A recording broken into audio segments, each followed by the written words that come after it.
through the 27th. Whether you're refreshing your interior or exterior, we've got the colors to bring your vision to life. And with delivery, getting everything to your door is easier than ever. Shop online to have it delivered or visit your neighborhood Sherwin-Williams store. Retail sales only. Some exclusions apply. See store for details. Delivery available on qualifying orders. Indeed presents hires you can't afford to get wrong, like a social media manager. Did you just post our Q4 earnings to your personal social media? Oh yeah, used a trending audio and everything. That's confidential financial data. Relax. It only went a little viral. The SEC just commented with the eyeball watching emoji. This is a job for sponsored jobs. This is what happens when you don't sponsor your job on Indeed. Next time, get matched with quality candidates with Indeed sponsored jobs. Visit Indeed.com/hire now and sponsor your job today.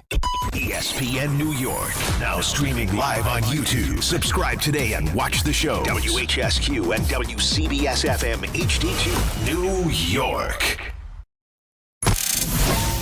Bart Scott. What the hell? Chris Carlin. Take a hike. We're good. This is Bart and Carlin. Buckle your chin strap. We about to bang. On ESPN New York and streaming live on YouTube. Oh, let's do it, y'all. Ty Butler, we in the house today. You know how we do. 800-919-3776. That's how you get at us on the phone lines. At Ty D Butler, that's on Twitter and Instagram. We are streaming live on YouTube, so I will be in the chat. I'll try my best because, I'm a man of the people. And what the people want is for me to engage with the folks in the chat because Carlin does it. And I don't want to deviate from the norm. So we'll be in the chat heavy. Hit us up live on the stream on YouTube. And, of course, at 11:30, audio files. 12:15, Am I the Nozzle? Before we get into the sports content, let's play a little game, ladies and gentlemen, because I've got my guys, Tom Bauer and Harvey Cruz, in the house today. And so, as we typically do when you don't hear Bart Scott's voice to start the show, let's play the game of what time does Bart Scott arrive in the building today? We go to you, Tom Bauer. Well, let's see. I've got a strange suspicion Bart Scott is going to show up at 1:04 p.m. today. Well, that's not great for the show because if he pulls up at 1:04, Jake Asman's on the air. Like, we're done. Well, listen, then you just have the Jake Asman and Bart Scott vehicle. All right, I don't love that answer from Tom. I haven't really loved Tom all week. Wow. We started. Come on, man. You're a disaster. See, this is why Bart's going to show up at 1:04 is because you've been giving him a lot of crap all week. Too contentious? Yeah, I think so. You've given him a little attitude all week. You've been reminding him of this. Hey, sofa. You never heard of a couch? Yeah, you played that like 10 times yesterday. I think he's a little annoyed at you. So I think this is just to spite you. So you think he's protesting the show today? That's right. I got him so annoyed. He's just like, you know what? I don't got to do this. Everyone's taking off. Kay's off. Don's off. I don't have to be here. Why am I here? And so he's protesting. All right. Fair. Harvey, because I know you're in a fantastic mood today. Fresh off of what we saw in the World Cup. What time does Bart Scott arrive to the studio? I will say... What time is it? 10:03. I will say 10:59. 10:59? Right before the legal. Right before the legal. Right before we become legalized. All right. I'm going to say I'm actually depressed because Bart Scott's not showing up at all. My man is on a well-deserved, well-earned vacation, and so we are flying solo. And tomorrow I will be joined by what many people at the station, or who many people at the station know as the Asman, and that is Jake Asman, who is going to follow us from 1 to 3, filling in for Michael K. 800-919-3776. So much to get to today. The Knicks, once again, win the night. The Yankees got a second half that is, pivotal. Every year you can say that, but this one feels particularly interesting, especially because we don't know the health and the status of one Aaron Judge. Still waiting to hear about, what came of that test. And we also got to, of course, talk about the brilliance of Messi. Before we get to all of that, though, I do have to come on here and recap a very successful anniversary dinner last night for your boy.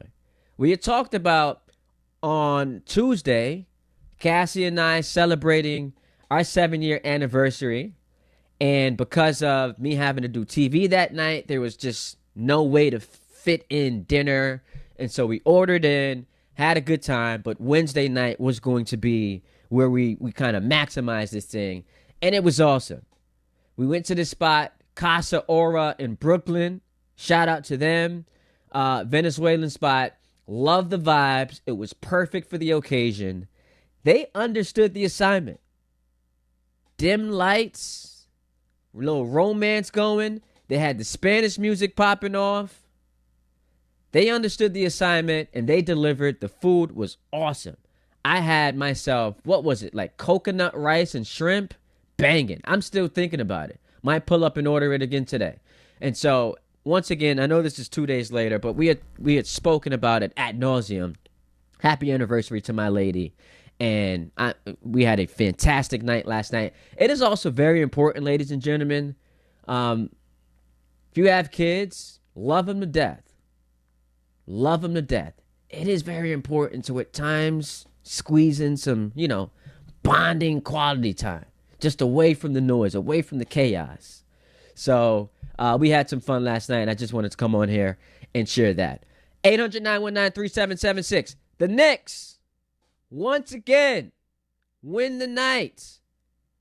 So as a fan, you guys will have these benchmarks where you get to relive what was, for many people, the greatest sports experience of their entire lifetime. And this past Monday was one of the benchmarks. You got to celebrate the 1-month anniversary of the Knicks ending that 53-year drought. And I'll tell y'all this, and it was expected, but you still see it and you appreciate it. It's been months since I've gone an entire day without running into at least one person wearing something Knicks related. And I expect that to be the case through next year.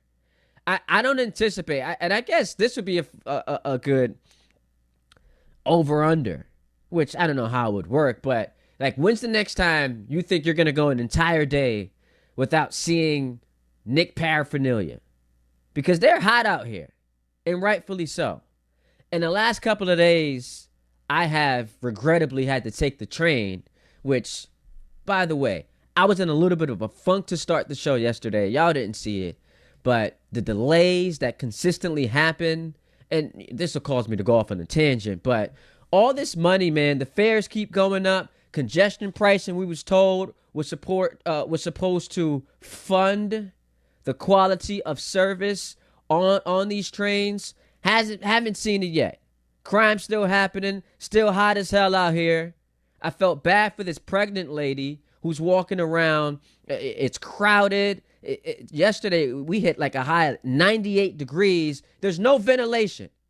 And so I keep being told this hard-earned money that we're spending traveling into the city with congestion pricing, or if you're taking the train, the fares are going up. I keep being told that's going to be used to improve the service. Still haven't seen that yet. Still waiting for those results. But I guess I've been hearing that for the last 20 years. I digress. We get back to the Knicks. I'm taking the train every day this week. Nothing but Knicks attire. Those benchmarks that I talk about that will allow you to relive the moments or relive the greatest time of your sports life if you're a Knicks fan, included the parade, of course. You'll get it at Fanatics Fest this weekend, whether you are in attendance or not, because those clips will be moving around on social media. I know Brunson's about to sit down. The roommate show, Brunson and Josh Hart, they're going to have a sit down with Aaron Judge. That'll be cool. He's signing autographs. The Knicks will be there. It's going to be fire. It'll once again happen when training camp opens up in the NBA. Ring night to start the season. The Christmas Day game that I'm sure should be Knicks Spurs. The NBA Cup. Do they do a ring night for the NBA Cup? Nah, I don't think they do that. Once the playoffs start, it'll happen again for you. And this really wasn't on my radar. But then the Knicks last night sweep the ESPYs. Best male athlete, Jalen Brunson. Best championship performance, Jalen Brunson. Best NBA player. Who would have thought when the Knicks signed Brunson, 4 years ago, that you were signing someone who was going to become not just a Hall of Famer, not just an NBA champion, not just a Finals MVP, but a dude walking across the stage at the ESPYs, being acknowledged as the best player in a league with Jokic, who's got 3 MVPs, Giannis, who's got 2 MVPs, SGA, who's got an MVP and a championship, Luka, in a league just flush with talent. It would be Jalen Brunson for at least one night at the ESPYs being recognized as the best player this sport has to offer. And so we continue to run down the list. Best play, OG Anunoby, the tip-in, which, by the way, people have gotten so used to saying Mitchell Robinson. That's the biggest offensive rebound in Knicks history. It's like, nah, man. OG Anunoby's tip-in was an offensive rebound. Helped the Knicks come back from 29 points down. That's the biggest offensive rebound in Knicks history. And last night, he was given the credit for the best play in the last year. Best team, of course, your New York Knicks. And Bart and I, yesterday on this show, went back and forth about who the best male athlete was. Because there was legitimately a solid case for Shohei Ohtani. He's about to win his, 4th league MVP? Last year, won it, wins the championship. He's the best player in the National League. I'm not going to say he's the best player in baseball because that's Aaron Judge. But he's the best player in his league. So there was a legitimate case for Shohei Ohtani to be coronated as the best male athlete. But man, I just watched Jalen Brunson with a wrist that I learned on DHR not just required surgery, but was hurt in, game 1 or game 2 of the Eastern Conference Finals. With that wrist on his shooting hand, walked the Spurs down with a 45-point masterpiece in a closeout game of the NBA Finals, which was fitting because closeout games, Brunson against the Hawks, against the Sixers, against the Cavs, didn't have to play. Starters didn't have to play. They were kicking the teeth in of the opposing teams. Oh, in Game 5 of the Finals of the fourth quarter, he had to play because once again, they were down double digits. And what did he do? One of the greatest performances in the history of this franchise. On the road to close out a 62-win team en route to winning a championship that a lot of Knicks fans in their wildest dreams could not have imagined they would get the opportunity to see. And so with all due respect to my man Shohei Ohtani, Jalen Brunson rightfully was awarded the best male athlete. And maybe that's a hint of New York bias, but it's got to go to Jalen. It's got to go to Jalen. And I was at dinner a couple nights ago. July is crazy, y'all. Not just July, but there's just so much happening, has been happening the last couple weeks. I've got Noah's graduation, Noah's birthday, into the wedding anniversary. Cassie's birthday's in a couple weeks. Not to mention this past weekend, which we're going to talk about now, it was my dad's birthday and my father-in-law's birthday. It's been crazy out here. Your boy Ty's been outside. And so I'm at dinner celebrating my father-in-law's birthday.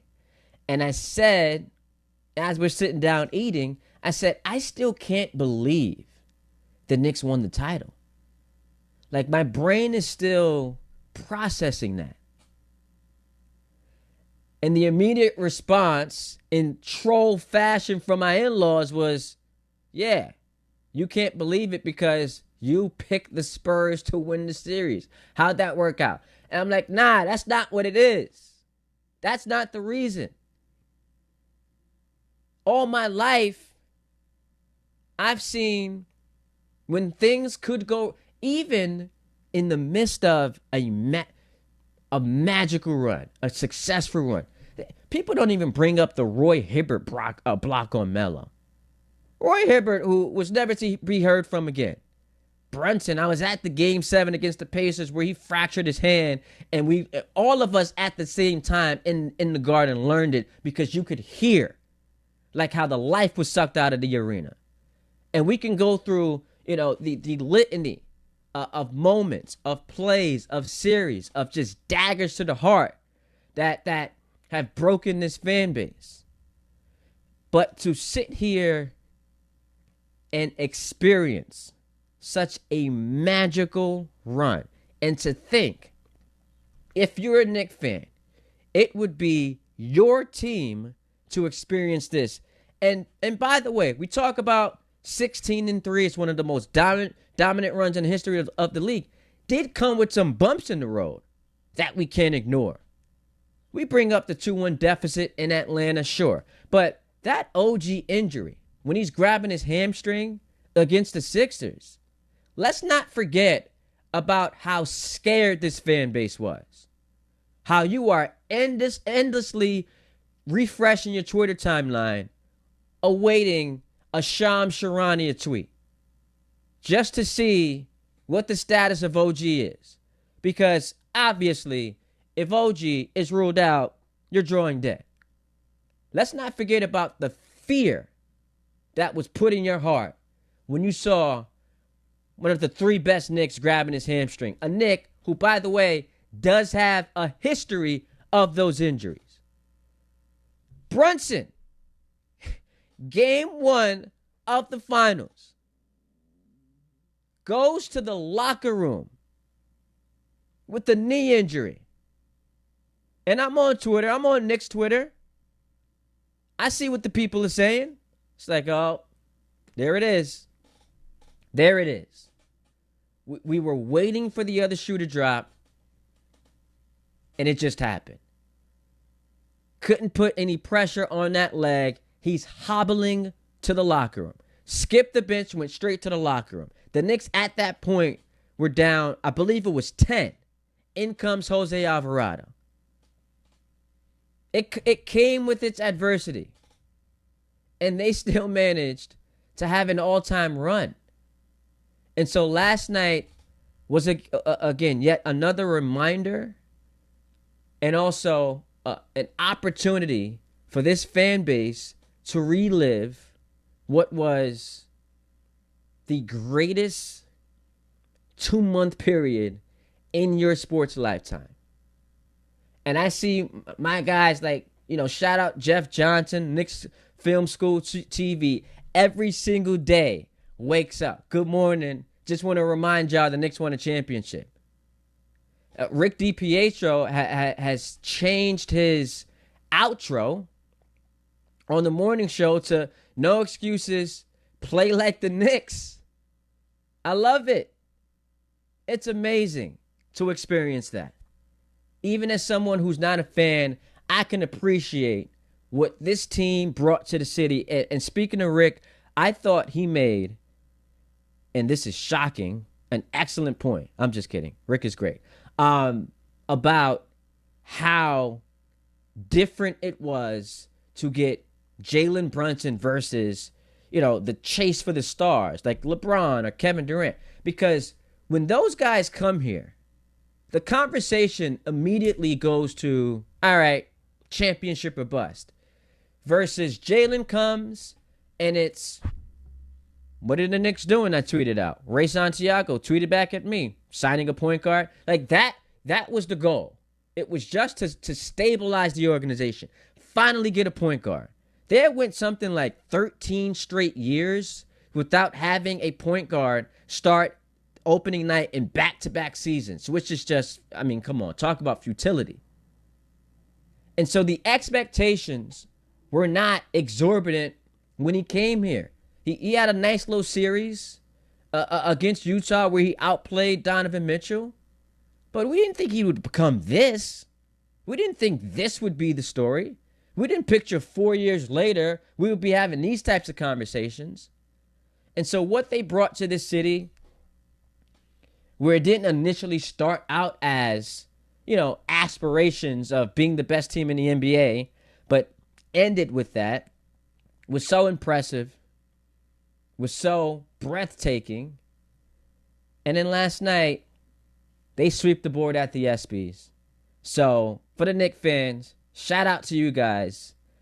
I know at times the relationship has been rocky because y'all thought I was being a hater when I was just a truth teller. But I rode with y'all this year. I said, they're going to win the Eastern Conference. Did pick against you in the finals. Not because I was a hater, not because I was a troll. I just thought the Spurs were the better team. And I made the case for it. Wemby, home court, how deep they are, that defense, made the case for it. I was proven wrong. It's cool. We've come a long way in our relationship. And that's why I sit here smiling on my face because I'm genuinely happy for y'all. It's amazing. You've got the King of New York and Jalen Brunson. And when let's just go back like a half decade ago. As we're in the midst of this New York drought, playing the game of, we're drafting teams to end the championship drought, and the number one pick was always going to be the Yankees. Then it's all right, the Giants at some point, they'll figure it out, throw in the Rangers, they make the playoffs. At no point did we think the Knicks would be the team to end the championship drought. And look, with all due respect to NYCFC, I know Harvey's punching air, and the New York Liberty. We're just talking about the four major sports. The Knicks end the drought, and last night they were honored for it, so shout out to them. 800-919-3776. We're in here today. Going to have a great time for the next 3 hours. We've got audio files coming at you at 11:30. 12:15, Am I the Nozzle? Very passionate soccer debate before the show between me and my man Harvey Cruz that I'm excited to get into, as we, of course, headline it with the brilliance of Messi, who last night or yesterday afternoon showed y'all and showed a lot of soccer fans that GOAT debate never really existed. It was just in theory. But we'll talk about the World Cup, get into some Yankees. The Mets technically start their second half of the season tonight. But, really, what is there to talk about outside of who are the best assets they have on this roster to sell? So a whole lot to do. Ty Butler flying solo on this Thursday right here on ESPN New York and streaming live on YouTube. Listen up. Fanatics Fest returns to the Javits Center July 16th through the 19th for 4 days of nonstop action right in the middle of the biggest sports weekend of the summer. See more than 500 athletes and celebrities, including Aaron Judge, Kevin Durant, Jalen Brunson, Jay-Z, Travis Scott, and hundreds more. All at the world's #1 sports fan festival. Tickets are on sale now. Grab yours before they're gone at fanaticsfest.com. There are a million reasons to love New York. Making your budget stretch isn't one of them. According to an independent study, Amazon prices average 14% lower than other retailers. Get food, fashion, furniture, and more shipped straight to your building. That's how Prime members have saved over $2 billion on grocery and household items. Learn more at aboutamazon.com. Hey, it's Alan Hahn. At Rings End, they're there to help realize your modern design visions. That's why they partner with Marvin. Engineered for big ideas, Marvin modern windows and doors deliver effortless elegance, expansive views, and industry-leading innovation, all in a modular system designed to meet the exacting principles of modern architecture. Experience Marvin Modern at a Rings End showroom today and create something stunning with them. Rings End is a certified Marvin installing retailer. Hey, Yankees fans! Join us at Yankee Stadium on Friday, August 21st, as the Yankees take on the Toronto Blue Jays. And don't miss Cody Bellinger Bobblehead Night, presented by T-Mobile. The first 18,000 guests through the gates will take home an exclusive Cody Bellinger bobblehead. Get here early, grab the giveaway, and cheer on the Bronx Bombers. Tickets are available now at Yankees.com/tickets. If you're heading into summer without a medical emergency kit, you're taking a risk most people don't think about until it's too late. Summer colds linger and can turn into sinus infections that last for weeks. Getting sick right now before vacation can derail everything. And when you're traveling, finding a doctor and pharmacy is stressful. That's why I ordered a medical emergency kit. It's like having urgent care and a pharmacy right at home. It includes essential prescriptions like amoxicillin and generic Z-Pak to treat a wide range of common and serious illnesses. So if you wake up sick at home or on the road, you already have what you need. No waiting for your doctor, no hours at urgent care, no pharmacy lines, no copays. Just match your symptoms to the right prescription in your guidebook or call their telemedicine doctor standing by. Start on your meds sooner and feel better faster. Every home needs at least one medical emergency kit. Order yours online in minutes and it's shipped to your door. And save $45 with my promo code 880 at urgentcarekit.com/880. That's promo code 880 at urgentcarekit.com/880. My name is Whitney Allen, and I'm a widow. My husband, Ryan, died. We never thought we'd ever have to use life insurance, but the unexpected happened. With Ethos, signing up was fast and 100% online. You can get a quote in seconds, apply in minutes, and get same-day coverage. No medical exams, and you can get up to $3 million worth of coverage. I'm grateful we were prepared. Get your free quote at ethos.com/play. That's ethos.com/play. Paid spokesperson. Time spent on application may vary. Online health questions required. In sports, the tape never tells the whole story. Hiring is no different. AI can make candidates look like an MVP on paper, so knowing the person and the skills behind the resume matters. That's where Robert Half changes the game. Our recruiters combine their expertise with award-winning AI to evaluate skills and fit quickly. Learn how we can find you specialized talent in finance, accounting, technology, and more. At Robert Half, we know talent. Visit roberthalf.com/talent today.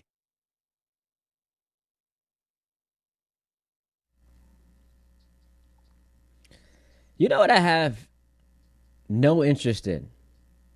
What Jamal Adams has to say on Twitter. I was a huge fan of him. The Jets, I mean, they came up on the Seahawks with the 2 first-round picks. I guess he's trying to make a comeback. The silliness that he did, bowing in front of Jerry Jones, like, come get me. I thought that was corny. I don't care about what Jamal Adams was tweeting about.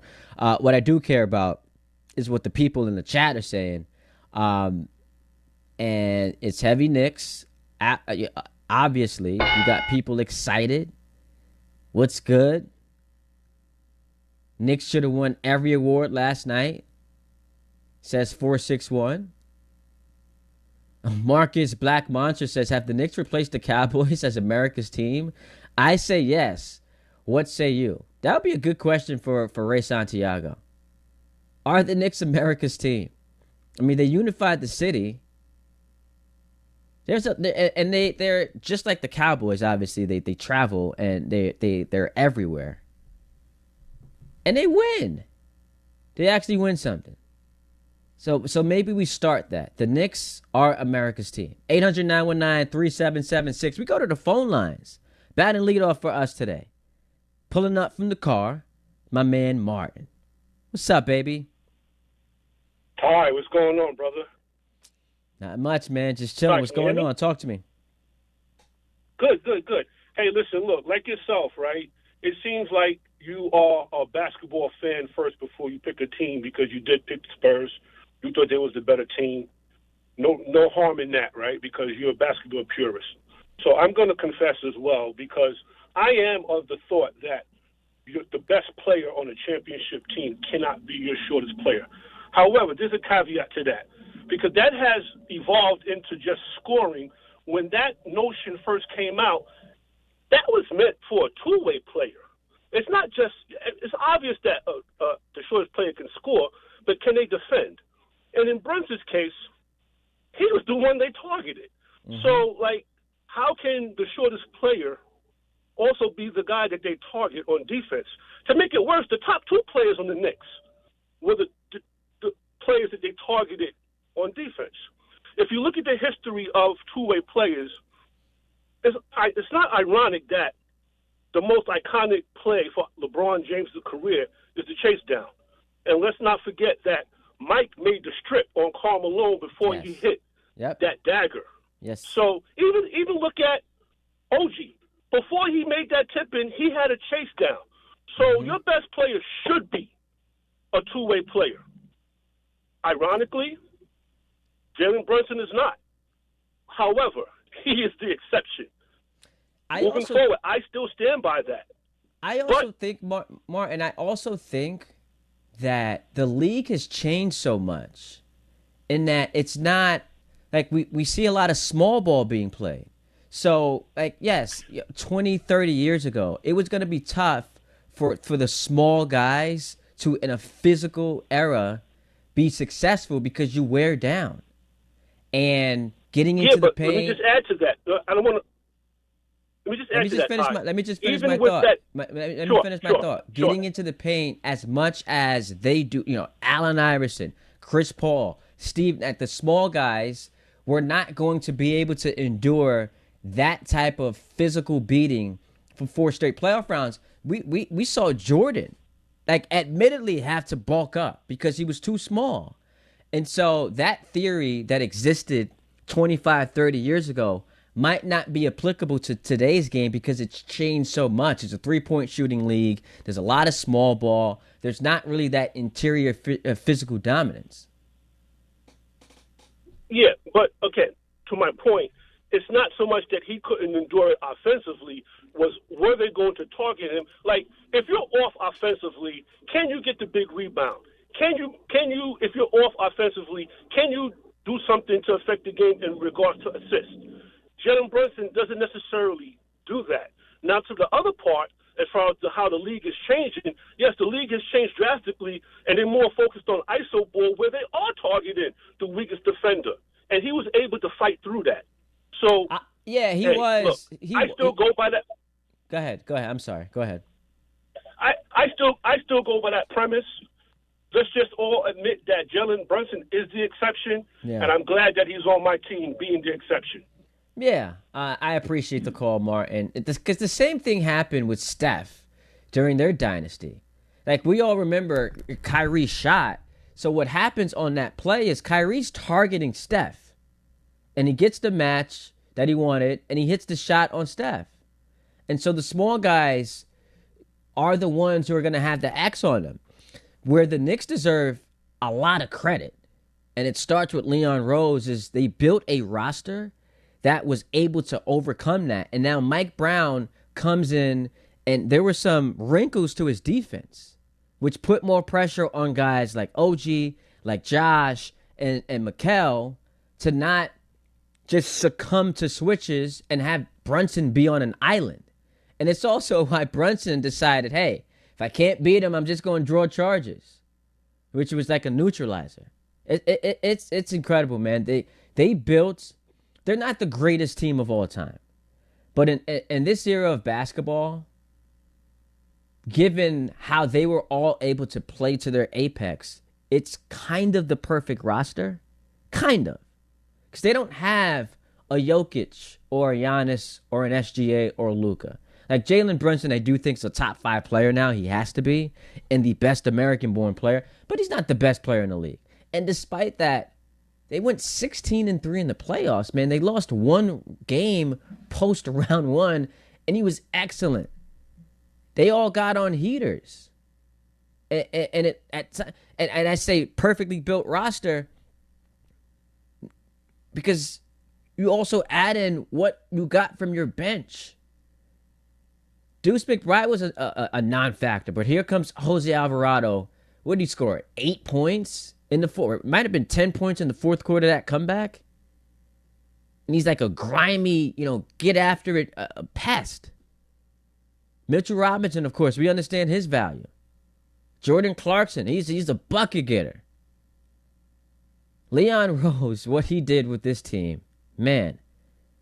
And I know folks killed him a lot because he didn't like to talk to the media. I frankly didn't give a damn about that.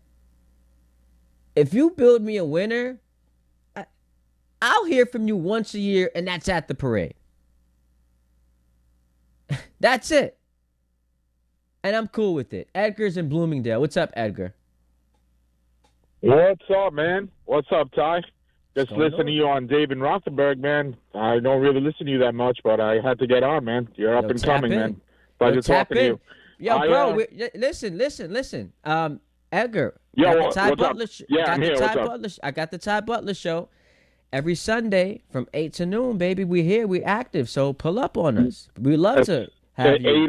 8 o'clock on a Sunday. It's the only day I get to sleep, but I'll definitely catch the pod. But we're going I'm to going to noon. go on your... That's true. I could catch a 10. I could catch a 10, little breakfast. I'm going to go with the moniker you were talking about. The Dallas Cowboys America's team was long gone before the Knicks. I'm sorry. You got to win, right? You can't just go to championship games, maybe sell your stadium. People watch to see them fall apart, to be honest. Yeah. I think that's why they get the ratings and all the games on TV. But they're still the biggest draw. And part of being America's team is, whether positively or negatively, you have a feeling about them. And it's the most popular sport by far. It's the Cowboys. It's the brand. So, look, to your point of more people watching them to fail, it's still generating a large amount of interest. Yeah, that's fact. I mean, off the topic of Knicks, who do you see winning the East real quick, right off the top of your head? I'm a Commanders fan, so I think Commanders might if Jaden Daniels stay healthy, but I don't know. So you mean the NFC East? Do you see the Commanders winning the NFC East? NFC. Yeah, NFC. It's not the whole East. Don't go that crazy. I've got the Eagles. And I think that if you were... Listen, I think Edgar, and don't hang up on Edgar, if you were to remove your bias, because I'm a huge Commies fan, root for them, they've got to, look, bounce back season, Jaden's healthy, I think they'll be excellent. But remove your bias. You're going to sit here and tell me, as of today, they're better than Philadelphia? They're better than Dallas? No, even with AJ Brown gone. Yeah. Are they better than Dallas? No. 2 top 5 receivers? No, not better. Yeah. On paper, no, but Cowboys fall apart. Let's see how Jalen does without AJ. Let's see what happens there. It might be better. And I appreciate the call, Edgar. It might be better in a sense of, and I'm not comparing Hurts to Josh, but there is an element of once you lose that diva receiver who you go into every game feeling like you got to force feed him, you're happier. You can spread the ball around. You can do what it is that you want to do. Now, look, there's a lot of pressure on Jalen Hurts. He was terrible last year. He absolutely terrible. And the stories that come out about him, about plays that he doesn't want to run, he's changing plays at the line of scrimmage, schemes not fitting him. There's a lot of pressure on him. But they still have Devontae Smith. And Saquon's going to have a bounce back. They couldn't run the ball last year. And so the trend of the Eagles doing this like every other year thing, I think continues. And I'm really high on them. It's not going out on a limb. They're one of the most talented teams in the league. I think ultimately the Rams are going to win the NFC. Assuming Stafford is able to stay healthy, it's the Rams' conference to lose. But Philly's going to be right there. Let's go to Rich. He's in traffic right now because he can't be calling from traffic. He's in traffic. I would assume this is what the call screener is telling me. Yeah, I'm in traffic, but I'm on speakerphone, so Okay. I'm good. Just but I be am careful annoyed that I out got to there. pay for this. Of course, Where are you? And where are you sitting in traffic? Right now, I'm right by 8th Avenue, by Penn Station, by MSG. Oh man. Oh, so you just hit that Yeah. congestion pricing. They just got you for that congestion Yes, sir. pricing. There you go. I thought we were supposed to be good with this strike, you know what I mean, by paying that $9, you know? Yeah, man. So, but at least the money you just paid is gonna go to help our subway stations that every 10 minutes has delays. But go ahead. What do you got, Rich? So yeah, I want to talk about what you said about the Knicks being America's team. I completely agree with that because think about everyone on the squad, right? From a professional standpoint to personal stories, right? They're just likable. You know what I mean? Like it's not like has their version. Oh man, we're losing Rich. Cat was too soft. Alvarado being a hometown kid, and then you got OG that he didn't get to play in the Toronto finals. So there's all these stories, and You know what I'm saying? Like, it's just, to me, like, and then you got also New York City, the Knicks, right? A team that has not won in so many years. It's just that they're such a likable team through adversity, you know? So to me, that speaks about not just New York City, not just about New York Knicks, but about our country, you know, needing to come together through adversity. So to me, I think the Knicks should take that, forget the Cowboys.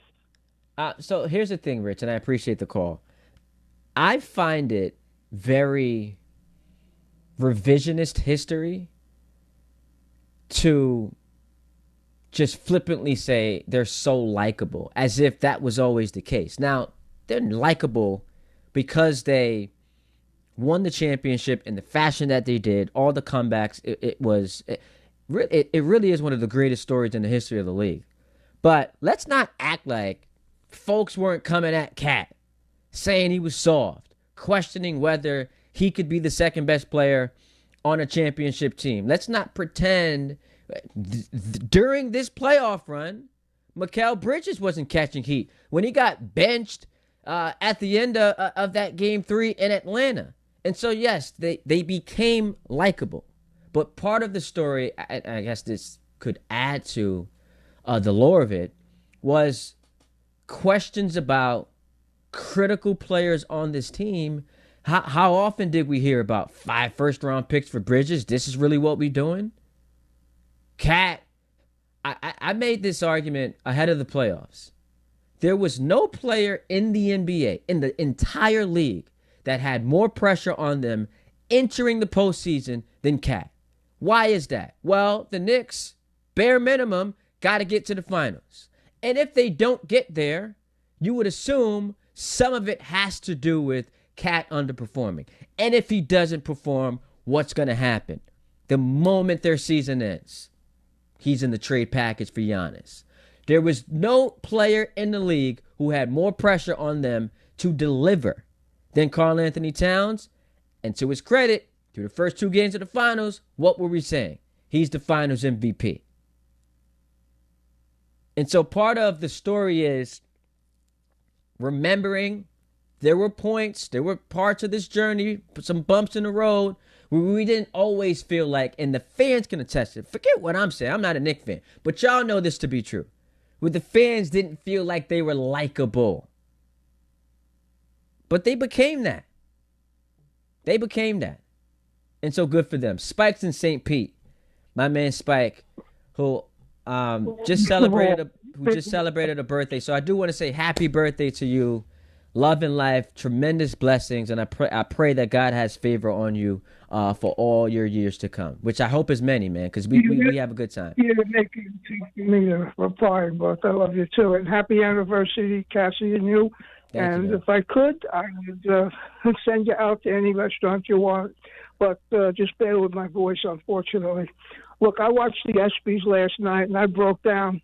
I just broke down watching it. It's just when Leon came up on the stage with Wes, that story itself, if you think about the whole overview of it, those guys met when they were kids in 2 small colleges, in Pennsylvania, and they became lifelong buddies. And I've said this to Alan, Leon's father, Zem Rose, was my father's attorney when my father had a business in New Jersey. I didn't know it at the time, but watching Wes and Leon bond since they were 19 years old is beautiful in so many ways. The run might have been one of the great all-time runs in the history of the NBA. No question about it. And Jalen Brunson is in a category with Michael and Kobe, just the killer closer. There's something to do in that. And I know Kobe's your favorite, justifiably. Yeah. But Brunson, I think if you put a truth serum in him or took out his blood, there would be ice water in it. There's something about wanting that ball at the end. The other fellow who called and said he has to be a defensive player. No. You play basketball like this in today's game, which I've adjusted to. You play team ball, and at the end of the game, your best player goes to work. That's the way it works. Am I right? Yeah, absolutely. I appreciate the call. And it was funny because, I watched I don't typically like to watch big games with other people, but because of the circumstances, I was at work one time, and then the other time, like my parents were here. My dad's a Spurs fan, but if it's close late, you're cooked. And it wasn't that we just knew that. Us watching the games, you Knicks fans, you know who also knew that? The Spurs. Which it wasn't a coincidence that they fell apart late in these games. They knew. It's similar to how, and I've made this analogy before. You watch football pre-last year, Chiefs. A team through the first 3.5 quarters, whooping them. Everything's going well. And then all of a sudden, final 6 minutes, they start turning the ball over. It's like we've gone the entire game with 0 turnovers, and now we're giving the ball away. Penalties, false starts, holding. That's not a coincidence. That is because they see that man on the other side of the field, and if he gets the ball in his hands late, you're done. It's the same thing that happened to the Cavs in Game 1 of the conference finals and the Spurs in Game 1, in Game 2, in Game 3, in Game 4, and in Game 5. They knew. As great as Wemby is, he's an unfinished product. Raw offensive talent, he has no go-to move. Jalen, can't stop him. Put Castle on him. Put Harper on him. They put Wemby on him in Game 4. Now, you missed before the OG tip-in, but he's just unguardable late. And that was their issue. 800-919-3776. We've gone heavy Knicks in the first hour. We do got to talk some soccer. Messi, once again, reminding y'all, I'm the GOAT. And now Argentina is in the final against Spain.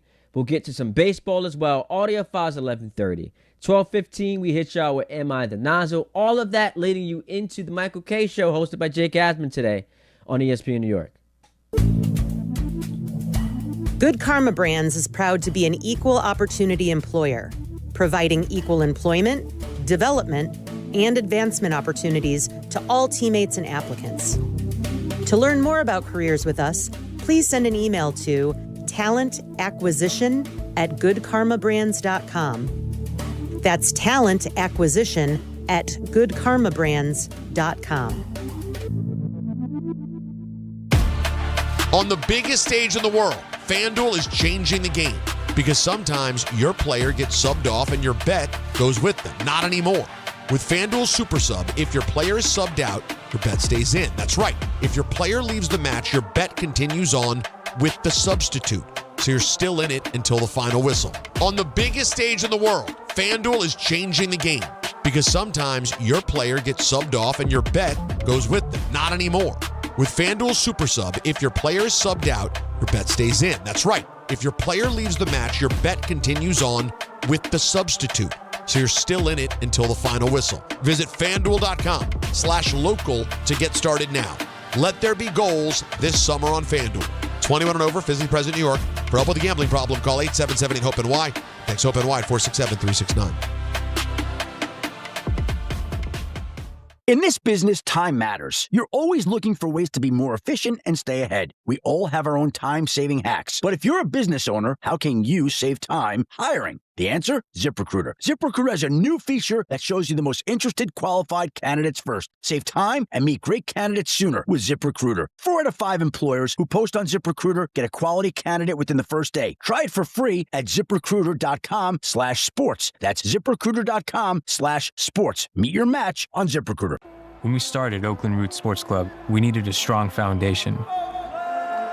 Gusto has had our back since day one, making sure every hire, every paycheck, and every player is taken care of. They're the team behind our team.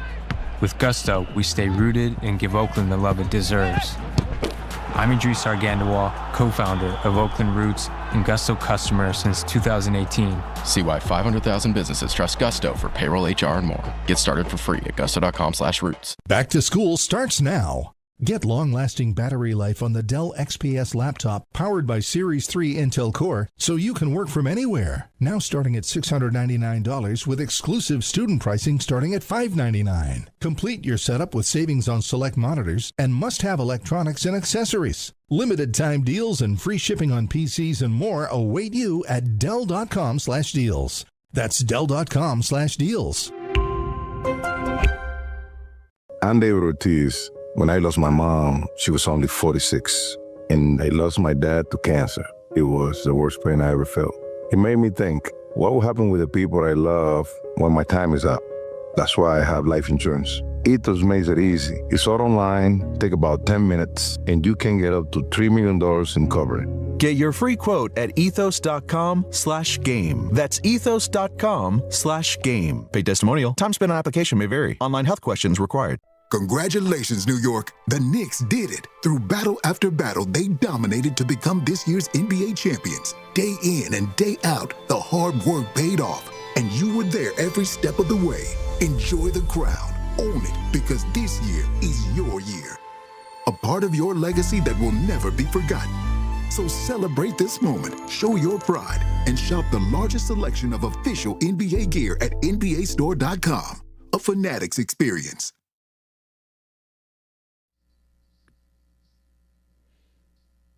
Nah, we're going to need some better tunes from Harvey today. Wait, is this John Legend? Yeah. I see you John bumping, Legend. and you're like, oh, we need better music. I love John Legend. I don't know this record. We play some. If you want to play some John Legend, let's go throwback. Play some hits off that Get Lifted album. Was that Rick Ross at the end of that? Yeah. I've never heard that song before, and I'm a big John Legend fan. Tom Bauer's upset with me today. Why am I upset with you? Because I'm not in studio. But little did he know, I checked the weather app. My plan was to be in studio today, y'all. Checked the weather app this morning. Says we're going up to a high of 92. Okay, not bad. but this is the part that is very, very critical. We've got an air quality index of 107. Which is, to quote the weather app, unhealthy for sensitive groups. I've got asthma. I'm a sensitive group. I can't be outside today. And so you could get mad all you want. I'm just abiding by the rules. Your thoughts, Tom? I should probably turn my mic on. That would help. Yeah. Listen, I respect you abiding by the rules and the regulations that whoever it is wants to put out about the air quality alert. I'd also like to point out, I've had asthma issues in the past. Come on, man. I still came into the studio today. But you technically have to. That's true. You have to be there. I've got a setup at home that allows me to, when I'm able to, or when the weather app tells me I shouldn't be outside, I can be home. I'm just saying, we could have been all in this together. You don't have to be upset. I'm excited for the Bauer Hour coming up, because no Bart Scott today means you are front and center. Oh, let's do it. Yeah, it's like no Max Fried, all of a sudden Cam Schlittler becomes the ace of the staff. Compare me to Cam Schlittler. I like this. You're the Cam Schlittler of the show. Now, unfortunately, you don't get a chance to pitch in the All-Star game, but you'll get your opportunity 2 hours from now, or should I say 1 hour from now, to give us the Bauer Hour. I love it. And like Cam Schlittler, I also opted out of the All-Star game, so there's no harm, no foul there. Now, how about this from Harvey, who's very weak? That's not nice. I'm kind of annoyed with him today. I said we should do like a duo. Like a duo power hour. I don't know what the name of it is. But you know how sometimes in the All-Star game you get like co-MVP? We should have Bauer and Hart. I don't know if you guys rotate within the power hour or you do one, he does the next one, and he was just completely out. So we could call that on this part. We could call that the BNC special. You know, like Bart Carlin, Bauer Cruz. Yeah. BNC stays together. But he just had no interest in it. None whatsoever. It's a little sad. Doesn't that make him weak? You could be. No, that doesn't make him weak. Oh, here we go. You haven't wanted to do the power hour. You used to do the power hour, then you got made fun of it, and then you suddenly didn't want to do it anymore. No, I did it. That's what I'm saying. And then you got made fun of for doing it in the way that you've done it, and then you suddenly don't want to do it anymore. Now, Harvey, we got a classic example this morning of society has now taught us you can't compliment someone without disparaging another person. And so I did what I typically do every single morning because it's a fantastic show, listen to DiPietro Rothenberg. And all of a sudden, Dave's taking shots at me, which was weird because I saw him yesterday, had a nice moment in between segments where we hugged. He looks great. I was excited, hopped on their show. Might have gotten dumped, but we don't need to talk about that. And it was a nice little bond between Dave and yours truly. A little throwback to the Saturday show. But then this morning, in an effort to praise you, he's taking shots at me. What's that about? I don't know. Maybe he just likes me more than you. I've impressed him. It does sound like he thinks that you should, we should role switch, and I should actually produce the show on Sunday mornings, and you should host it. That would be great. You would be all for it. At least once. So if John comes to you and he's like, hey, Sunday show not really working out, I think you'd be a great addition. You host solo, Ty's going to board up. You would be all for that? Absolutely. Now, the only thing that's like a bit sticky is that, you know, how you feel about it. I don't want you to feel bad about it. I don't want you to feel like you even... How would I feel about that? That's what I'm saying. Going from hosting my own show every Sunday and then being demoted. How should one feel about that? Well, listen, don't take it as a demotion. Just take it as a setback for getting ready for your comeback. That's okay, it. so Be humbled. What's another word for demotion? Setback. Listen, that's crazy. It's not like an IL situation where you're down like 2 weeks. It's only one time. Just 1 week, you think you should host a show and I should just be your co-pilot? Well, should and could is very subjective. I would say if the opportunity presents itself, I'd say at least just once. Now, why is he taking shots at me? I just don't think he likes you. But we were just together yesterday and it was a blast. I thought, I don't know, was he being disingenuous? Well, you were very strong against him about the Giants' win record. Okay, and so we're going to allow sports takes to interfere with like personal relationships? You don't think that that's immature? I mean, it happens all the time. But that's, again, immature. I don't know if you've noticed, Ty. Dave might not be the most mature person. Yeah, you're right. That's a great point. 800-919-3776. Ty Butler going till 1 o'clock today. Next hour, we've got audio files. I'm excited to get into that. But I do want to come back and talk about the FIFA World Cup because there are two main takeaways. The second takeaway pissed Harvey off. And if you know me, I'm up for a good debate. So we do that next as the show rolls along. Ty Butler in for Bart and Carlin right here on ESPN New York and the ESPN New York app.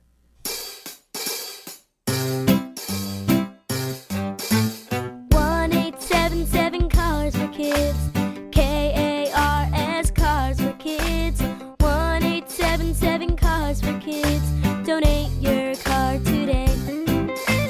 1-877 Cars for Kids. KARS Cars for Kids.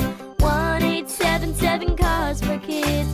Donate your car today. Ready to get rid of that old car? Donate it to Cars for Kids. Call 877-CARS-4-KIDS to speak to a friendly live agent. Donation is super easy, and your car can be picked up as soon as tomorrow. Go to carsforkids.org now or call 877-CARS-4-KIDS to donate your car today. 1-877 Cars for Kids. KARS Cars for Kids. 1-877 Cars for Kids. Did you know you can donate real estate too? Go to carsforkids.org. That's cars with a K.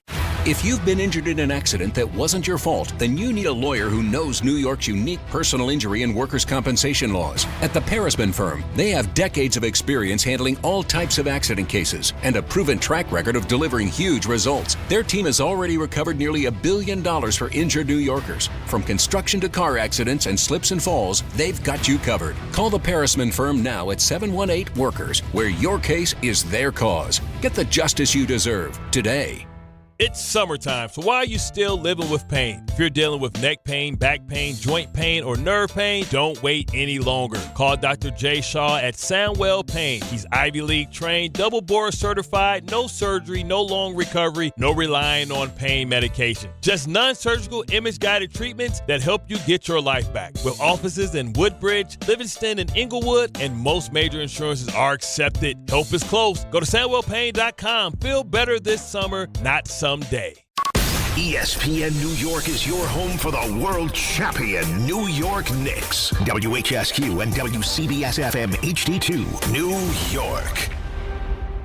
It's Rich Eisen for Pella Windows and Doors. Sometimes teams take a timeout to regroup and call the right play. When it comes to your home, Pella Windows and Doors always has the winning game plan. They do it every day, and that's why your neighbors trust them. Visit Pella.com/Eisen today. Right now, Pella Windows and Doors of New Jersey is offering buy one, get one, 50% off windows and doors, and no payments, no interest for 24 months. Some restrictions may apply. See local showroom for details. Offer ends July 31st, 2026.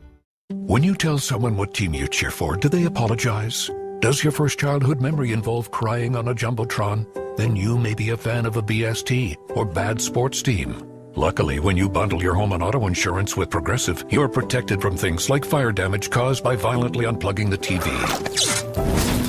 Or an accidental overhand left to the drywall. Visit Progressive.com today. Progressive Casualty Insurance Company, affiliates, and other insurers. Covered subject to policy terms. Not available in all states or situations. Bart Scott. What the hell? Chris Carlin. Take a hike. We're good. This is Bart and Carlin. Buckle your chin strap. We about to bang. On ESPN New York and streaming live on YouTube. Oh, yes, we are, baby. 1 hour down. 2 more hours to play with on this Thursday. Air quality issues not going to stop us, but we here. 800-919-3776. You know the vibes, man. At Ty D. Butler on Twitter. And I want to talk about the World Cup. How about we get into that? And so Argentina advances to the final. And I say this with all due respect to the MLS because this isn't a slight at them. This is more about coronating and appreciating Messi. He's way too good for that league. You watch him and you are just in awe and question why people still engage in GOAT conversations. He's clearly that guy. And so we have 7 games, 8 goals, 4 assists, 26 chances created, 8 big chances created, 24 successful dribbles. And at the end of these games, we know where the ball's going and who's going to make a play. And similar to how we talk about Brunson and how we talk about Mahomes, Messi is that dude. I won't sit here because I'm not a phony. I'm not a fake and pretend I'm some soccer connoisseur. I'm a casual. I tap in during the World Cup. I tap in when there's a big event. I tap in when it is required. My attention is required. But even if you are with me, fitting that criteria, that game checked all the boxes. Drama, tension, high stakes, thrilling comeback. And because it has to happen in every soccer match, it appears, extra time. And an all-time great player. Now look, we've all said this before.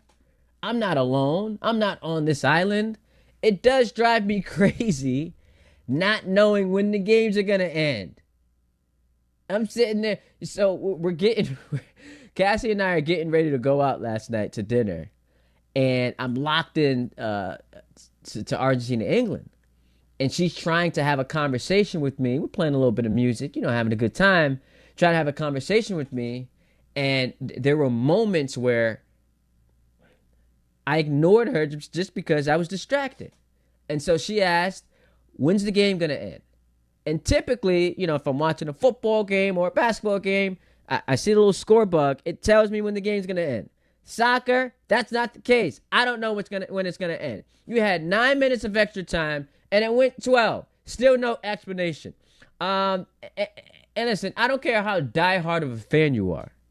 No one is going to be able to convince me that this is the right way to do things. But look, on a day like today, that's not the story.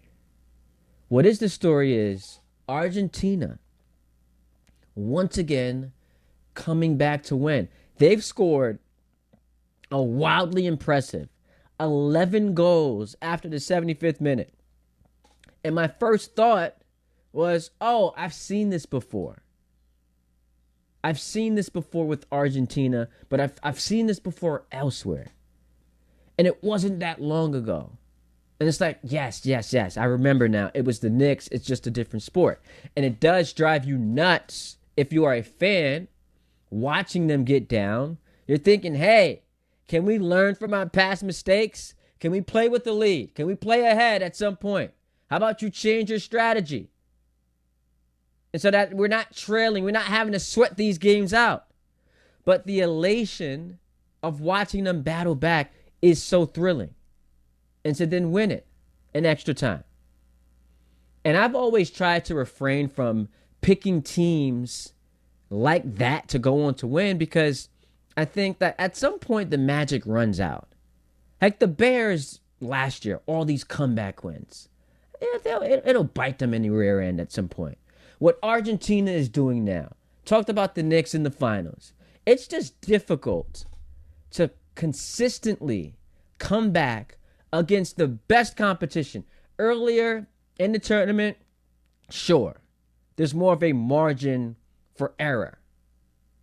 But having the resolve and the poise, because, at some point, there will be a team too good to allow that to happen. But similar to the Knicks, Argentina's got a guy late in games the opposing teams fear.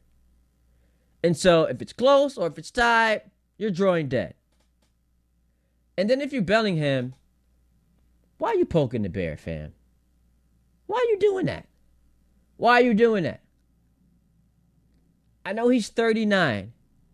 And I get that from an age standpoint, he might not be considered in the prime of his career. But don't do that. You did it, and it cost you. And so Argentina, much to the delights of my 5-year-old son Noah, advances to the final. And look, I guess the expectation at this point, with all due respect to Spain, has to be that they're going to win. It has to be. Now, so that is my overall takeaway watching that game last night, which was excellent. My second takeaway was this. I'm on Twitter, doing what I do. Andy Mitten, who covers the sport for The Athletic, I believe, tweets this out. Today's going to be the day that people who have never been to a football game go back to ignoring football for 2 years. And then because he had to, Harvey said, actually 4 years after this weekend. And my response to that is, okay, so what? Like, what is wrong with sports fans having a power ranking and deciding, hey, there's nothing really going on now, but I see this really cool event taking place. I'm into it. And it just so happens to involve, patriotism, right? Country versus country. And then my team gets eliminated, but because I've been so captivated by this event, there's a lot of drama. It's thrilling. It's been exciting. A lot of people are saying this is the best World Cup they've ever seen. What's wrong with, still being on board and watching it and consuming it? And then saying, hey, this is not going to transform me into some big soccer fan, but it's cool. And then every 2 years or 4 years it comes around, I'll go right back to being into it. Doesn't make me a fraud. I'm acknowledging I'm a casual soccer observer. What's wrong with that? What's the problem? Harvey, tell me what the issue is. No, there's no really issue, really. It's just the fact that, it's basically like parachuting in. Because okay, what's wrong? You're going to be parachuting in. And then, by the way, the 9 minutes was right. And the reason why I went 12 is because there was a goal in the stoppage time. So okay, you're going to parachute in. And then the same rhetoric that happens during the World Cup is going to happen again during the World Cup 4 years from now, especially once the U.S. comes out. It'll be the same questions. Why can't they close the gap? Why don't our best athletes do this? How do we, grow the youth development in the sport and all that stuff? What I'm saying is, it's kind of like a challenge to the people. You like what you see. You like that it's here every 4 years, patriotism, all that. It's also in your backyard. There's a lot of leagues. Everybody's got streaming services. They're basically free to watch. But if you like the sport that much, embrace it and enjoy the fact that you can watch it on a whim every so weekend, every so week. Why do I have to commit to all of that? Why can't I just like it every 4 years? Because why can't I just get into a relationship and say, hey, I don't want this thing to be long term. Let's just have fun.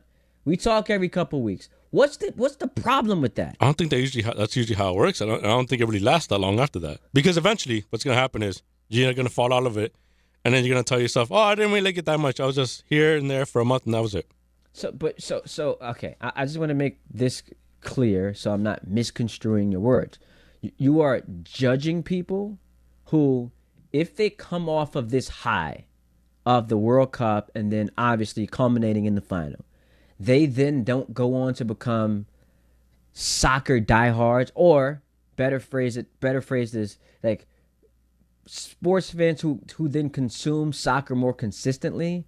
Like that's you're criticizing them for that. I only criticize them if they don't change their rhetoric about the sport. When you've seen how the sport evolves every 2 to 4 years, there's tournaments every single summer. Major League Soccer is back tonight, by the way. And if you have Apple TV, you could watch it for free. Now, but what if I'm not interested in that? That's fine. Okay. So, but I'm just trying to explain the tweet because this was very, because it's what's going to happen. Aggressive. Because it's very true. By the way, in 2 years will be the Euros, which is going to be in England and Scotland and Ireland and those countries. It's basically what's going to happen, especially in this country.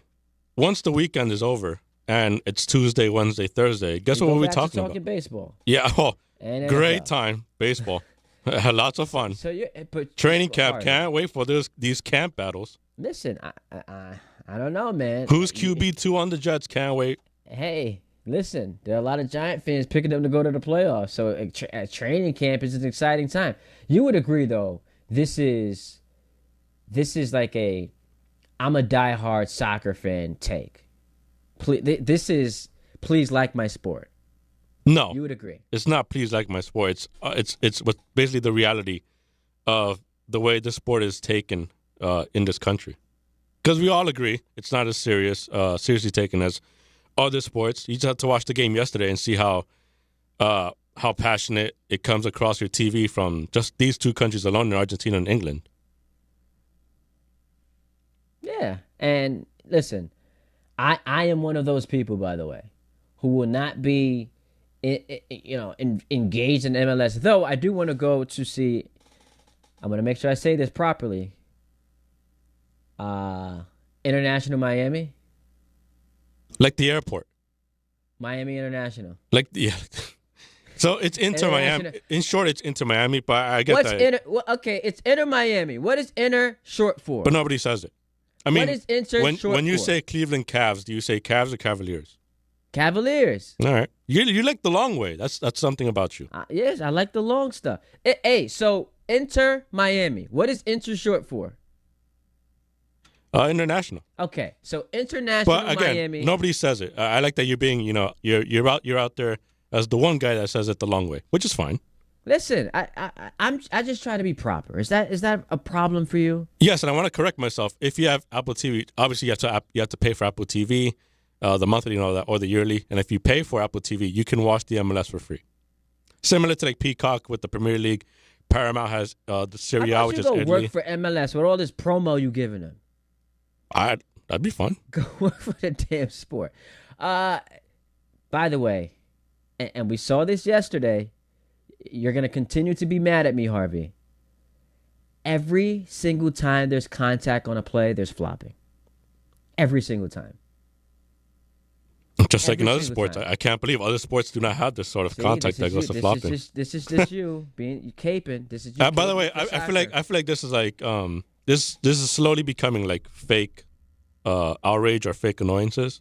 No, it's just it's not fake outrage. Like there's no way that you get that upset over a guy buying fouls like the way it happens in the NBA, NFL. No. Hockey it's coming into. Don't mischaracterize what I'm saying. What I am saying is, like, I didn't wake up today and my first thought when I was preparing for the show, I can't believe the flop. No, and you're right. It is heightened in football, in the NBA. Obviously can't happen in baseball. But in those two sports, they are massive because they become game-changing plays and we're more locked in. I'm just saying, for a lot of us who don't consume soccer regularly, it's something you notice. And you're not going to agree with me because, you know. I mean, look, it annoys me too when I see it live or when I'm at a Red Bulls game and I see it, but it's in the fabric of the game.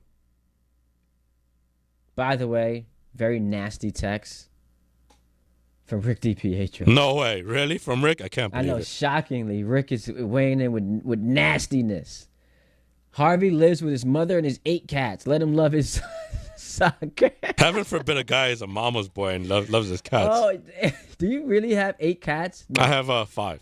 Are you 5 cats? Why do you need 5 cats? Well, it's not that I need 5 cats. My mom loves cats, and she's taken upon like a new purpose in life to save cats and save kittens and foster them. And if anyone needs some cats, I guess you can always hit me up. But see, if anyone needs some cats, hit me up, hit my line. I was gonna say that's weird, but there seems to be like a sentimental value with your mom. Yeah, go ahead. No, join Rick and attacking me. Go ahead. Do you still gift yourself on your birthday? No. No, you don't wrap your. Tom, you would agree. A person. Here, I like this segment now. You would agree. Owning 5 cats is weird. Like, you pull up to your boy's crib and he's got 5 cats. Cats are great, man. I don't know what the big deal is with cats. Cats are cool. I'm not a cat guy myself, but listen, if it's multiple people living in a house and it has 5 cats, I don't think that's as big of a problem. I think if it's like somebody living alone with 5 cats, then yeah, maybe you view them a little bit differently, but I'm not going to make fun of them for it. Like, if they want 5 pets, then they can have 5 pets. I also, bad job by me, asking Tom Bauer if he was able to make fun of someone, given what we've seen, what is on his resume from this week. The disaster that was his bar crawl. It wasn't a disaster. It was a 10 out of 10 bar crawl that you're just mad at because you probably because you weren't invited. It speaks to the things that you admire and the importance of things in your life. The second thing, we're talking about Rick. Why didn't you keep that same energy?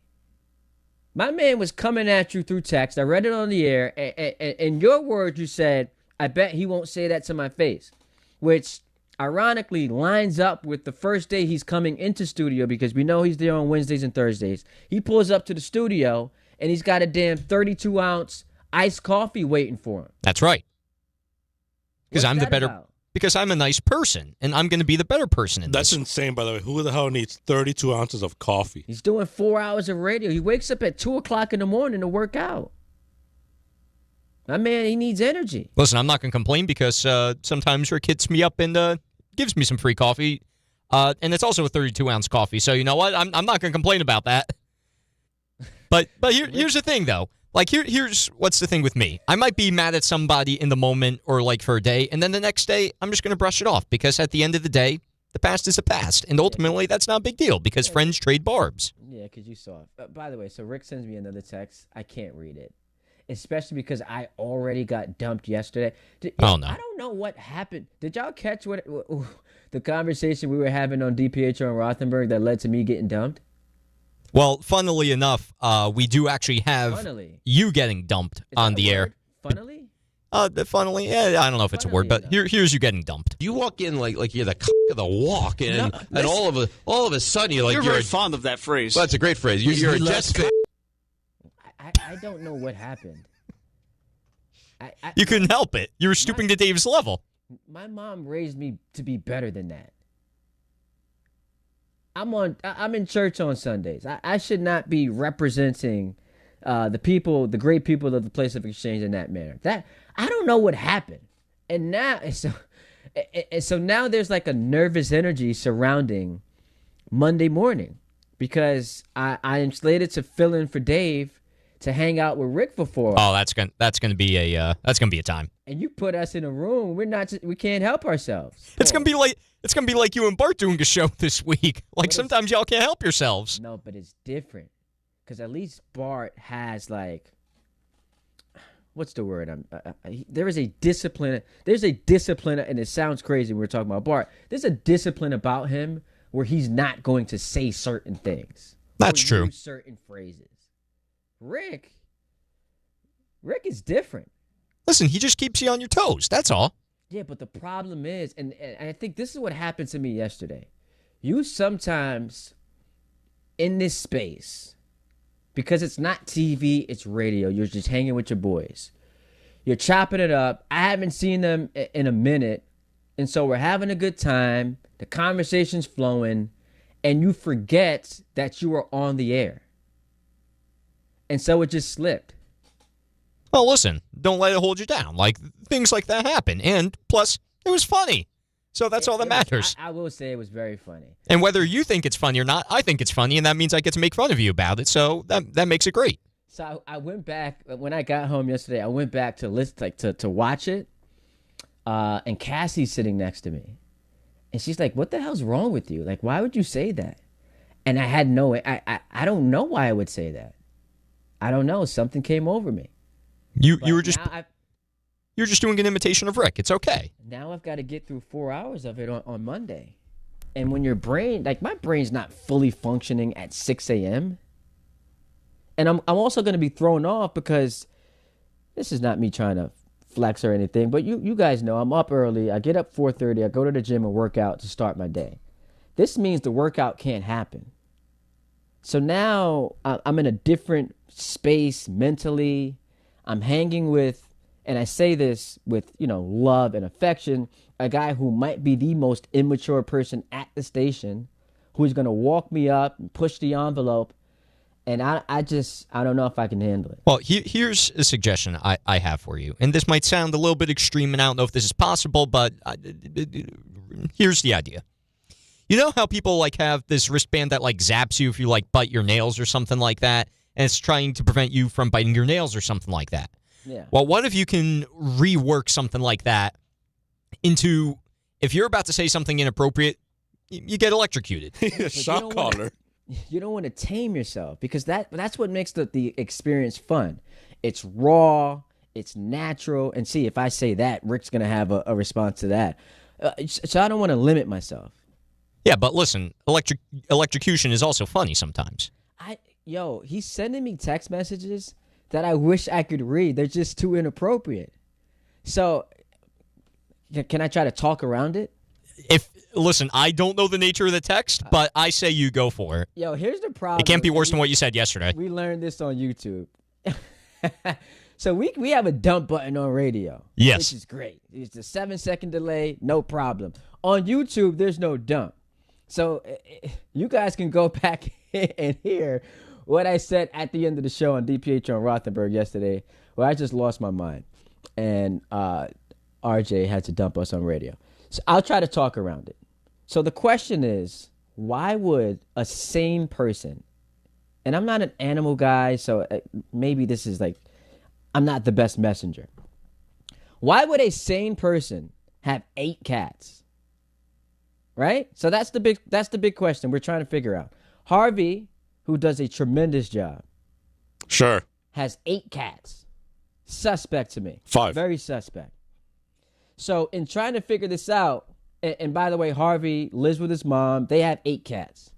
In trying to figure this out, Rick is suggesting that Harvey's mom Oh, no.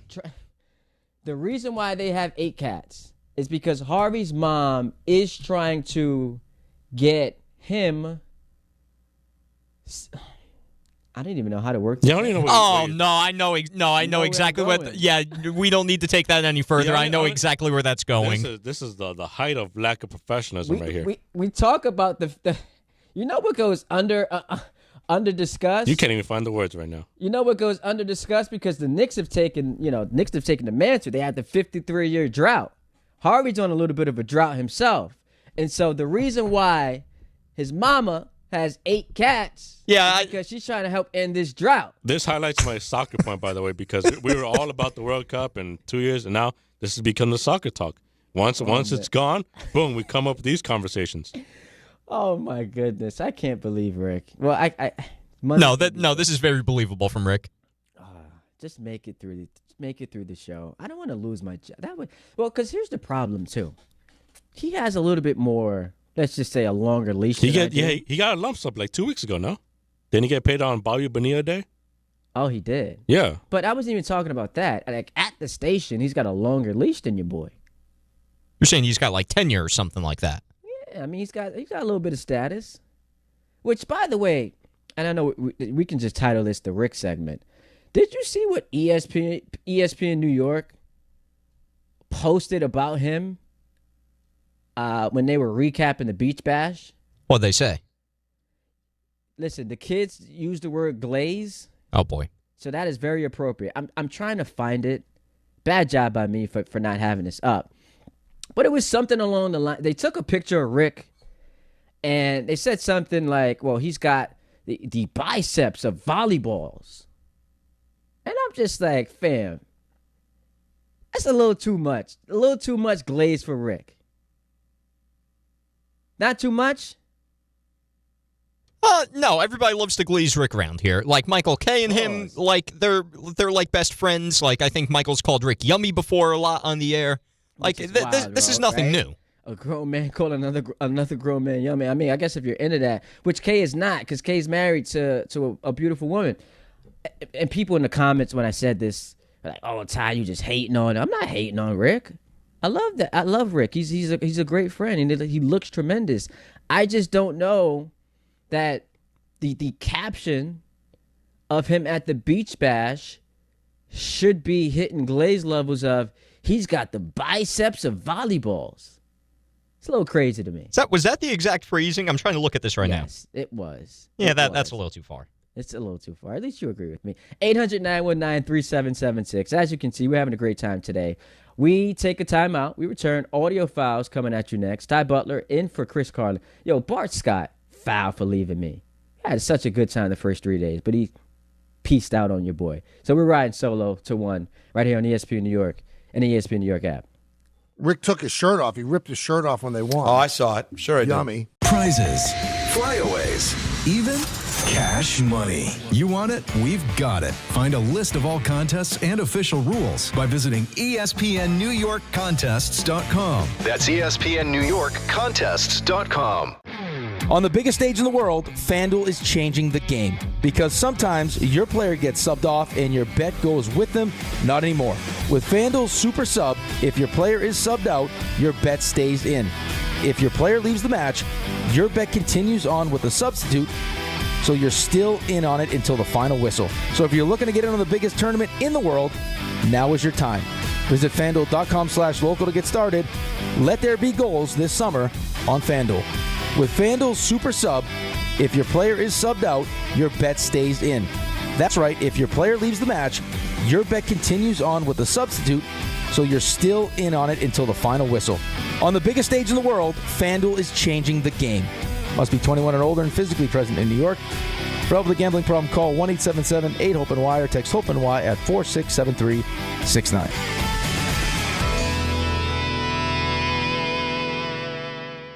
Hey, it's Michael K. Not sleeping? Well, it could be your mattress. That's why I always recommend my friends at PC Richard & Son. At PC Richard & Son, they don't just sell you a mattress. Their experts use a 4-step mattress fitting process so that your new bed fits you perfectly. They guarantee it. Top brands like Sealy, Stearns & Foster, and Tempur-Pedic, and in-home delivery on any mattress $399 and up. It's free. So do what I do. Get to PC Richard & Son for your new mattress. Free delivery excludes Manhattan. From your neighborhood stop to the city and back, New Jersey Transit keeps your day moving. Reliable, convenient, and ready when you are. We're on this ride together. So keep aisles clear, use headphones, and be mindful of fellow riders. Small actions make a big difference, especially during travel times. New Jersey Transit. Ride together, ride better. Plan your trip at njtransit.com. Monkey Sports, built by players for players, is your one-stop shop for hockey, baseball, lacrosse, and more. Find top-name equipment and expert in-store services like sharpening, break-ins, and relacing. Shop in-store at Monkey Sports in Farmingdale or Woodbridge, or online for all the top brands.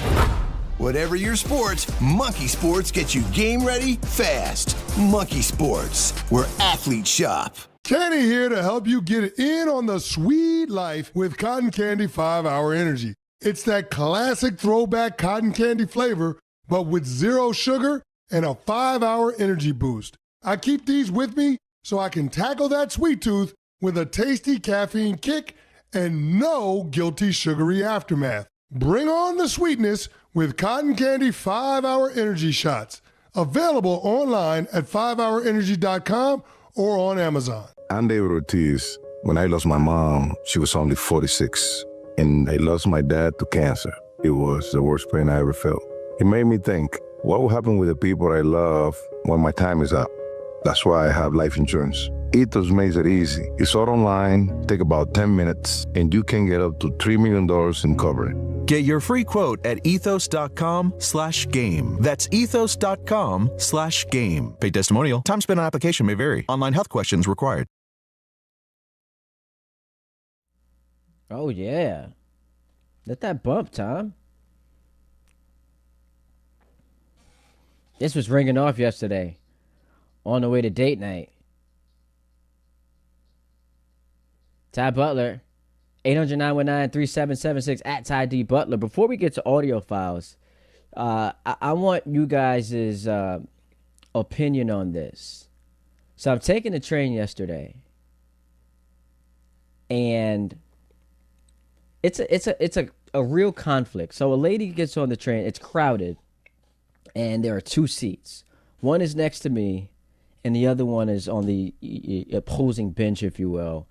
And there's a part of me that I get offended if she chooses not to sit next to me. Because, like, wait, am I not good enough to sit next to? But I also am rooting for her not to sit next to me. Is that weird? Well, it's a bit weird because you're conflicted in either one. I would not want anyone to sit next to me on the bus. No, I agree with you 100%. Or train. 100%. I don't want you to sit next to me, especially it's crowded already. It's hot. I mean, we hit 97 yesterday. I don't want you to sit next to me, but there is something about like someone analyzing the situation and then deciding, oh, no, I'm going to go over there, because you then feel like you're being judged. Does that make sense? Yeah, I mean, it makes sense. It's also the fact that you look like you're being judged, and you feel like you're inferior for some reason. Yeah, right? Like, what, am I not good enough to sit next to? It's like the SpongeBob thing where, like, it's like, I think it's at the movie theater, and he's like, oh, do I offend? Because he didn't have, like, deodorant on. Oh, that was the bad breath episode. That was a great episode. Yes. And he thought he was ugly. Remember that? He's ugly and he's proud. Just like you. Come on, Tom. You really think that? There are people in the chat that say I am too good looking to be on radio. Yeah, you are. In actuality, I just couldn't pass up the opportunity to say that. Well, because I'm a bad guy like Rick. Yeah, you heard Harvey this past week and talk about my hairline's receding. I should go bald. Well, How listen. crazy was that? Well, listen. Who's going to go bald first, me or you? Because I know what my mom's side of the family looks like once they hit their 30s. I'm still like 3 years away from hitting the 30 mark, but it's not good.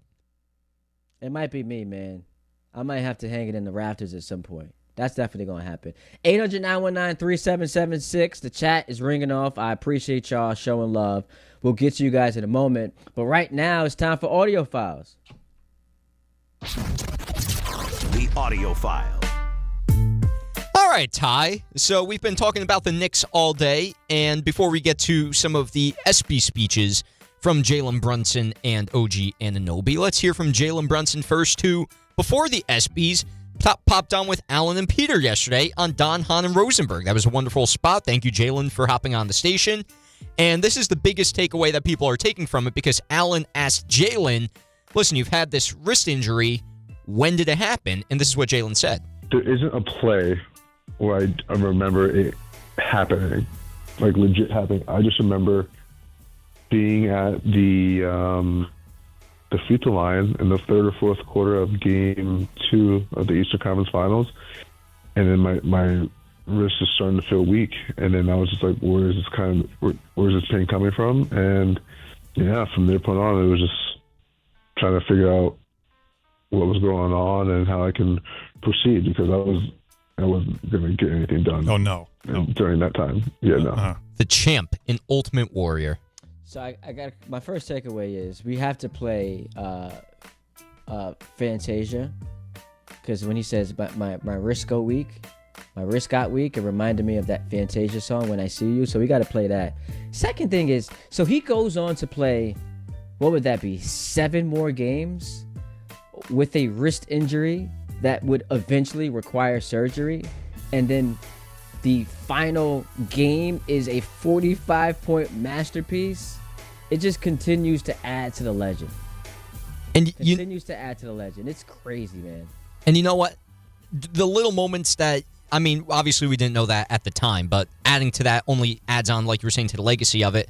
I was telling someone yesterday, like, all the I'm so glad this Knicks run was just full of those moments that you can just infinitely replay in your head, like the OG tip-in or all the comeback efforts by the Knicks, because it makes the run that much more ingrained with the city. It just makes it so much more magical, because think of some of the championship runs we've had in the past from in other sports where teams either dominate or they do it in such a nonchalant fashion that you almost forget about them as champions.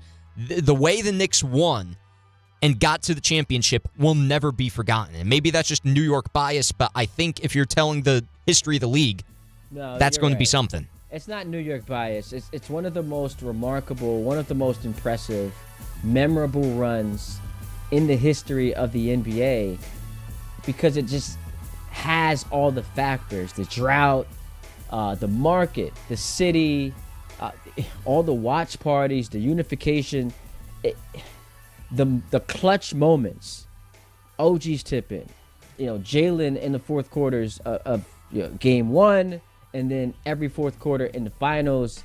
And then, of course, you beat the face of the league in 5 games. Are we really calling Wemby the face of the league? He is, without question, the face of the league.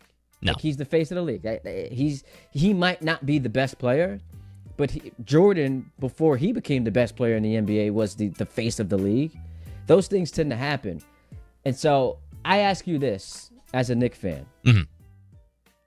If we remove the OG tip-in, what's your most memorable, maybe even not a play, most memorable moment of the finals? Not the finals, of the playoff run. So all 4 rounds. Well, if we're removing the OG tip-in. Remove the OG tip-in, because that obviously would be the unanimous pick. I think Remove that. What's your favorite moment? Well, I still think we got to be talking about comebacks, because that's what the Knicks did for a lot of the playoffs, and that's, again, what adds to the allure of it. I think back of Game 1 against Cleveland, and here's why. Because at that point, I'm like, oh my God, the series is going to be a lot longer than we want it to be. Like, this might not go the Knicks' way, like we all thought. Maybe the Knicks don't have the Cavs number as much as we thought we were. Maybe we're overconfident. And I even checked out at one point. And then they stormed back and they won. And at that point, I knew, you know what? This just might be destiny. This might be control. And at that point, I think any disbelief I had in the Knicks really started to evaporate. So how about this for your boy Ty Butler? I'm at the game. I was at every Knicks home playoff game. I'm there. Hanging out, by the way, with none other than Dave Rothenberg and his son. Oh, look at you go. Yeah, it was great. We were chilling, ESPN New York suite, having a blast, catching up. Awesome. Shout out to Dawn, by the way. She's tremendous. But I've got to be on air after the game. And so I said, you know what? They're down 22. It's 7.5 minutes to go. Why not get a beat on the traffic? Oh, boy. On the traffic. But and this is a mistake that I immediately learned was a massive one. Because it takes a long time to get out the garden. I mean, it's just forever. So as I'm leaving the building, and you've got all the watch parties, and also shout out to Alex Monaco who was outside, doing his thing. It starts raining. But immediately as I'm walking down the steps, I hear cheers emanating from the crowd, which obviously tells me something favorable has happened. And now we have learned Knicks fans really, it doesn't take them much to get excited. Typically, like if you're an NBA team, you're down 22. You want to see that deficit cut to 12-10 before you really start to get into it. All the Knicks fans had to see is it get cut down to 15 or maybe even 17. So I hear the thunderous cheers and I'm like, oh man, did I just make an egregious error? So, I'm watching it on my phone, but obviously it's not the same. I'm driving home, going, through the Midtown Tunnel, pull over, watch the end of the game. And I'm just like, Ty, you know what makes this worse? I made the same mistake last year. Now, it's different because it was the Knicks being on the losing end of a comeback in the Halliburton game. But I didn't learn from my mistakes. Yeah, but here's the thing, though. I can't kill you too much on this because you still had a job to do, and you figured, I got to get home in time, so you were trying to do that job. And I love that you're defending me. It might be the first time in the history of our relationship that you've defended me. You're such a Bart Homer. But here's the thing, man. The radio station is like 10 minutes away from the Garden. Mm-hmm. And so what I could have done is just stayed at the game in its entirety. There's a 30-minute post-game show, and then I head to the station. But I was like, you know what? I'd rather just go home, be comfortable, do the show in my underwear, be good. It's nothing like doing a radio show in your underwear. Might be doing that right now. I was waiting for you to say something else at that. You got more on audio files. What's up, Tom? What else you got? Yeah, you know what? I take back everything I just said to defend you because you could have done that and you didn't. And that doesn't make you look good. All right, so now we get back to the ESPYs last night. That's how we kicked off the show. And I'm going to start by playing OG Anunoby's because now we just talked about OG Anunoby's tip. He had his speech last night because he won. What did we just talk about? Pause. And OG Anunoby. We just talked about OG's what? His tip-in. That's not what you said. Yeah, I know that's not what I said, but I'm going to have to bring that one back. Listen, the past is in the past. I don't care. His OG tip Anunoby's was on the couch. OG's tip was on the couch. And now Why was OG's tip on the couch? And Somebody's got to let me know. And now you're saying it, so I can equally just cut that up and say Ty did it first. So OG Anunoby, he won the ESPY for best play. Here's his speech.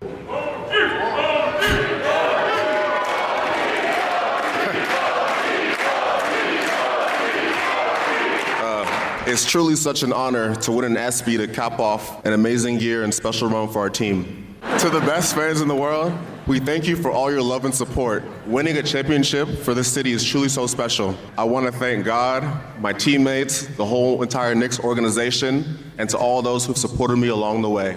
Go Knicks. Short, sweet, to the point, and as humble a guy, I think, as anybody in the league and as anybody on the Knicks. And, of course, him being so unintentionally funny midway through the speech because the microphone was too short for him. Just kind of the position like he made, like, doing, I forget what you would call it, but, like, it just made the entire speech. Everybody lost it at that point. It also sounded like he was reading off a teleprompter. Like, it felt like 11th grade speech class. Yeah, but do you really expect anything, like, too extravagant out of OG? He's never been a flashy guy. Now, that's why him and Kawhi were the perfect teammates. They're the same person. They don't really want to talk. They're not into doing oh, my goodness. And when you call yourself a fun guy, are you really a fun guy? No.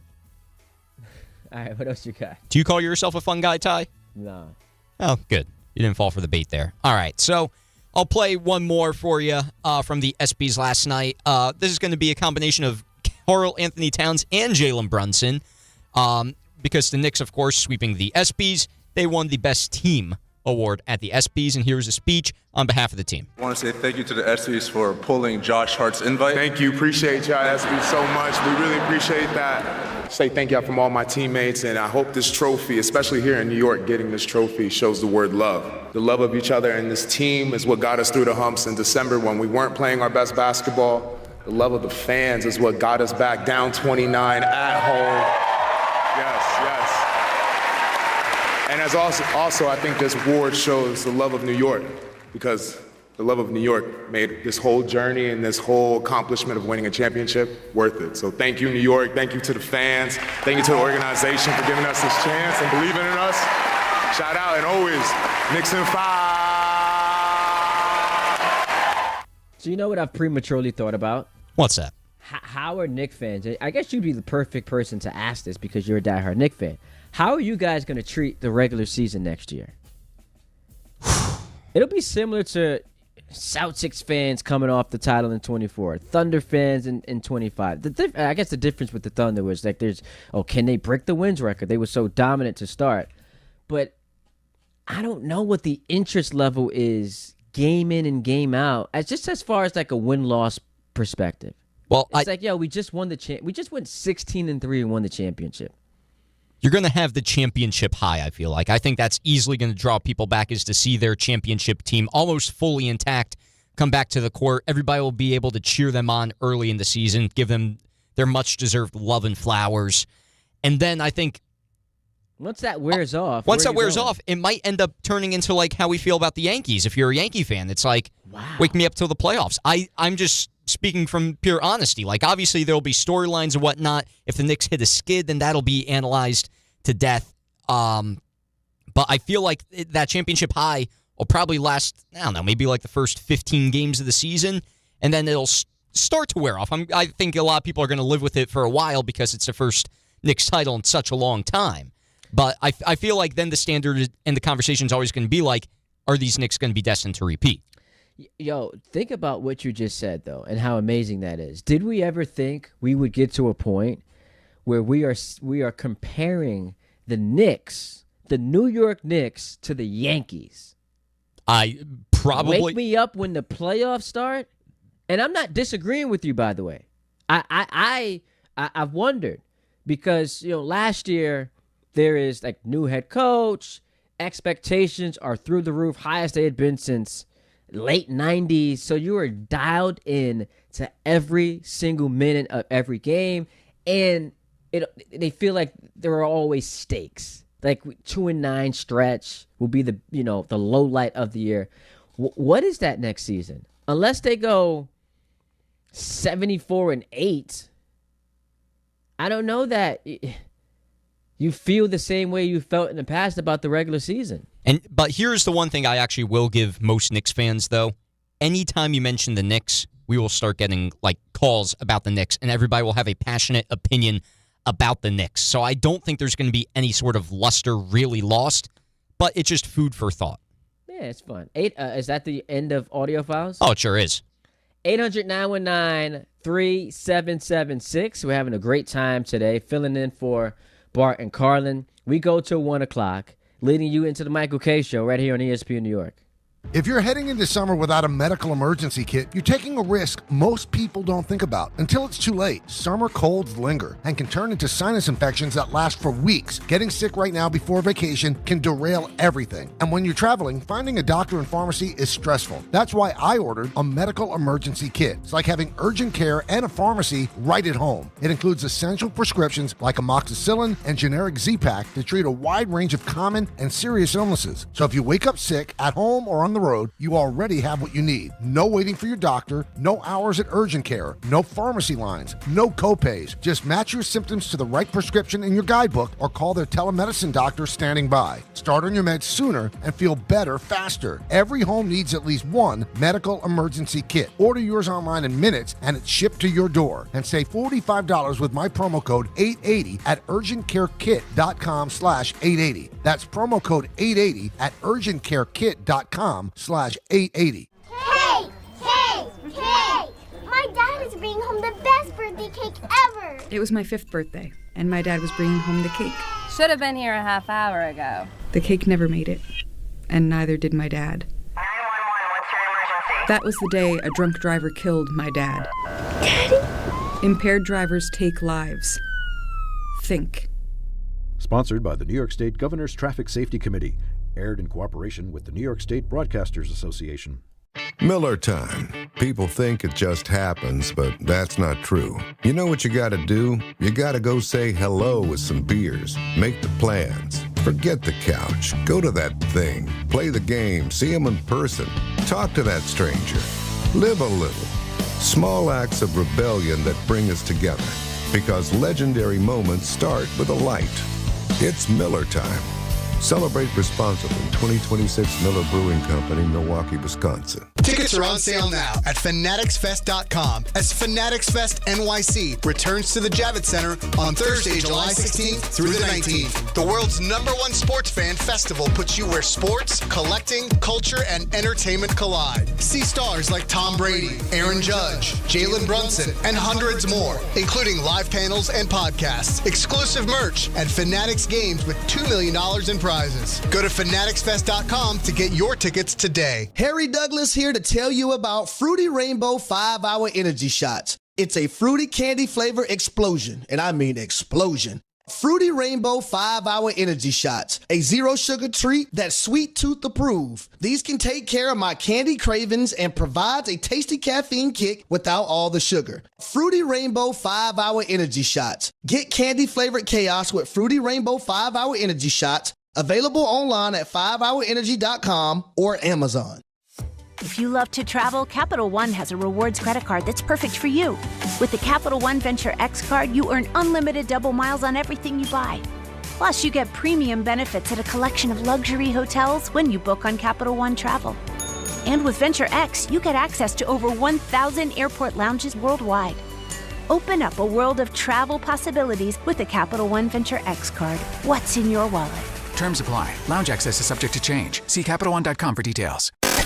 This is the Michael K. Show. You might all disagree with me on this. 7th game of the World Series. Yankees have to win to be champions. Every single one of their starting pitching is available. I could choose between Garrett Cole, a former Cy Young Award winner. I could choose between Max Fried, Carlos Rodon, Will Warren, Ryan Weathers, or Cam Schlittler. There's one guy on the staff that's dominant and great, and that's Schlittler.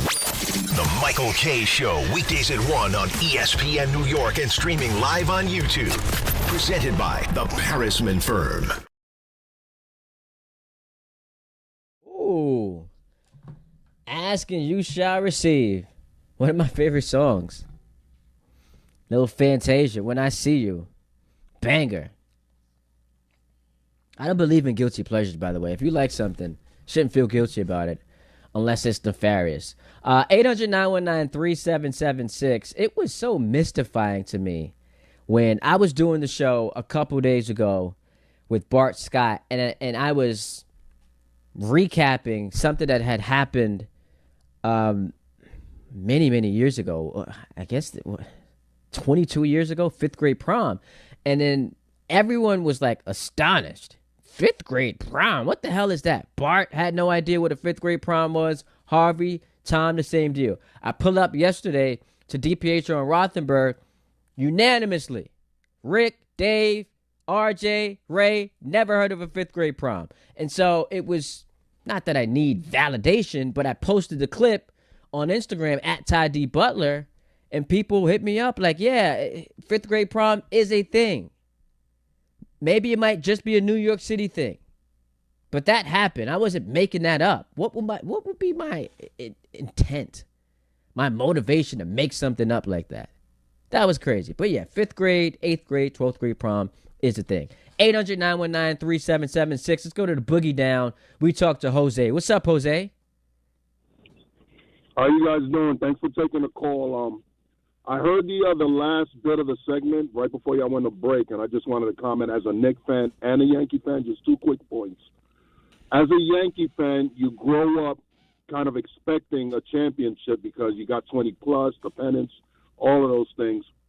The Knicks, I don't think, for me, are quite there yet because this is the first time we've actually won one. But more so to my point, I don't remember a championship team that has been more discounted by some, including that last San Antonio assistant coach that said if it would have been a 46-minute game, we probably would have won. Was that a real analytical quote? Was that a real quote? It may have been. Or it's enough of a quote where, it's made the rotation in terms of he feels as though if the game would have been shorter, we wouldn't have won. They would have won. So I've never heard of a team always second guessed or kind of like asterisking or kind of shooting down this championship, except for maybe your Lakers in that bubble championship. Yeah. So I'll be completely invested in the season, game to game. For that reason, one, and hopefully we get back there and shut a whole bunch of people up because I don't think Jalen and his team gets the respect they deserve. But more so, all of the movement of all these superstars going to other teams. I'd love to see how we stack up against, Giannis in Miami and wherever LeBron goes. That's fair. And some of the other moves. And that would, and a lot of those moves are in the East Coast against teams that we have rivalries with, like Philly, and see where Boston is now that Brown ain't there. Giannis, the Greek freak, see how Miami does because they always do better than their roster look like on paper because they have that incredible culture. But I'm completely going to be tied in, and I'm right now in Atlanta, so I'm going to be killing myself trying to see these games. But I'm completely invested in every game next season, and I hope to God we hang another one because I don't think Jalen gets the respect he gets. I don't think that this team, for the historic run that they went through, get the respect. All I hear is a lot of people making excuses and trying to, rationalize why they're good. They're good because they earned it and they're that good. They're a historically good team, and I hope next year we prove it again. Listen, excellent phone call from you, Jose. I appreciate it. Tremendous point about the battery in their back. Because I said a couple of weeks ago, one of the best things to happen to the Knicks going into next year might be the perceived lack of respect for what they just accomplished. Like you heard Vincent Goodwill do and maybe he got misquoted, or not misquoted, maybe we didn't understand his point, but he did the whole participation trophy thing. You still have folks, Kenny Atkinson. I'm not even worried about the analytics thing, and then Sean Sweeney, 46 men. Like those quotes tend to happen when teams are, as you said, rationalizing why they lost. I don't care about that.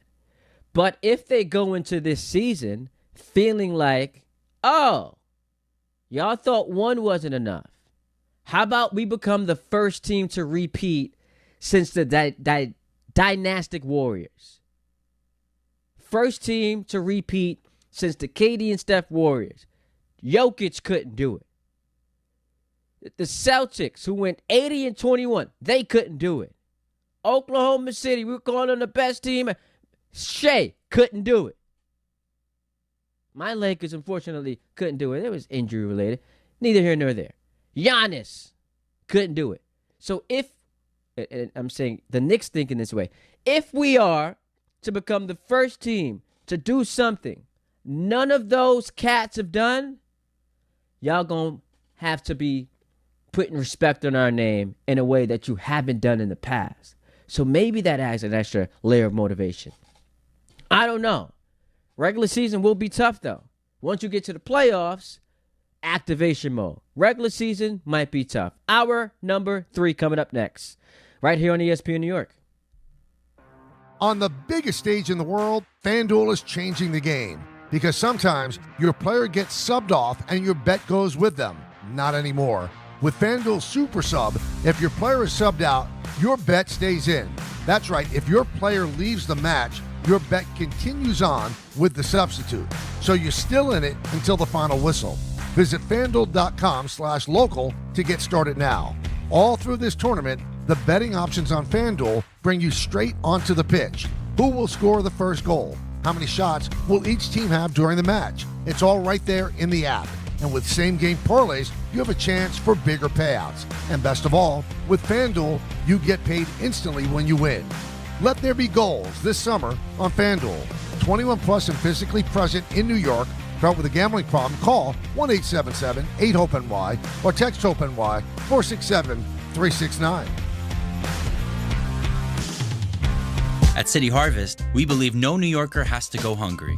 With your help, we're on the road 365 days a year, rescuing over 77 million pounds of nutritious food and delivering it free to millions of New Yorkers, transforming surplus food into sustenance, sustainability, and smiles, rallying thousands of New Yorkers to power a network of nourishment across our city. One day, one meal, and one New Yorker at a time. That's how we feed good. Donate at cityharvest.org. Hi, this is Don LaGreca. Just like the New Jersey Devils bring intensity on the ice, Viking Pest Control brings the same level of protection to your home. And I know because I use Viking at my own place. The season may be over, but pests are always in play. So it's time to lock in your off-season defense. As the pest control provider and proud partner of the Devils, Viking delivers 45 years of trusted experience to keep ants, cockroaches, stinging insects, rodents, mosquitoes, and more out of your zone. And when you bundle pest control mosquito services, you score big savings. One call, one company, total peace of mind. Visit VikingPest.com. Protecting your home inside and out. This is a special notice to U.S. taxpayers owing $10,000 or more to the IRS. Tax Relief Advocates is urgently notifying taxpayers that tax relief initiatives are now available that may significantly reduce or eliminate what you owe. If you're afraid of an IRS lien, levy, or wage garnishment, don't lose hope. You can now take advantage of these current relief programs to end all collections, reduce the amount you owe, and resolve your tax problem. Even if you have years of unfiled tax returns or are already in a payment plan, you may still qualify for significant relief. Struggling taxpayers can now get relief they need during these hard economic times. A hotline has been established by Tax Relief Advocates for you to call and see what you qualify for. They are A+ rated with the BBB and have over 1,000 5-star reviews. Don't wait. Call 800-575-9087, 800-575-9087. That's 800-575-9087, or simply visit TRA.com. ESPN New York, now streaming live on YouTube. Subscribe today and watch the show. WHSQ and WCBS FM HD2, New York. Bart Scott. What the hell? Chris Carlin. Take a hike, we're good. This is Bart and Carlin. Buckle your chin strap, we about to bang. On ESPN New York and streaming live on YouTube. Oh, yeah, here we go. 2 hours down, one more to play with on this Thursday. Dare I say dangerous Thursday. Plan was to be in the studio, but I heard it was unhealthy for sensitive groups to be outside because the air quality index is at a .04. And with the asthma, in the system, can't be having that. Can't have me passing out on the way to the station. No Bart Scott. Bart Scott, who was tremendous filling time when, Spectrum cut my damn internet out last week. But he's not here. I'm solo. So I couldn't put myself at risk. So for the sake of the station, because I put the team ahead of my own individual accolades and success and endeavors, I decided to stay home. With that said, it is 12 o'clock, 12:02 to be exact, on this Thursday. And for Tom Bauer, it's a thirsty Thursday. You know how he gets down. With the bar crawls and the mosh pits and the banging his head on toilet seats. It's 12:02 on a thirsty Thursday. What's that mean, Tom Bauer? It's the Bauer Hour!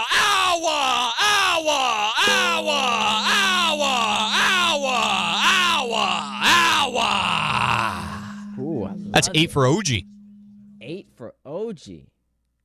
You walk in like you're the cock of the walk, and all of a sudden you're very fond of that phrase. Well, that's a great phrase. You're a Jets moment of the station yesterday. Man, it's a great phrase, he says. Not great for your boy.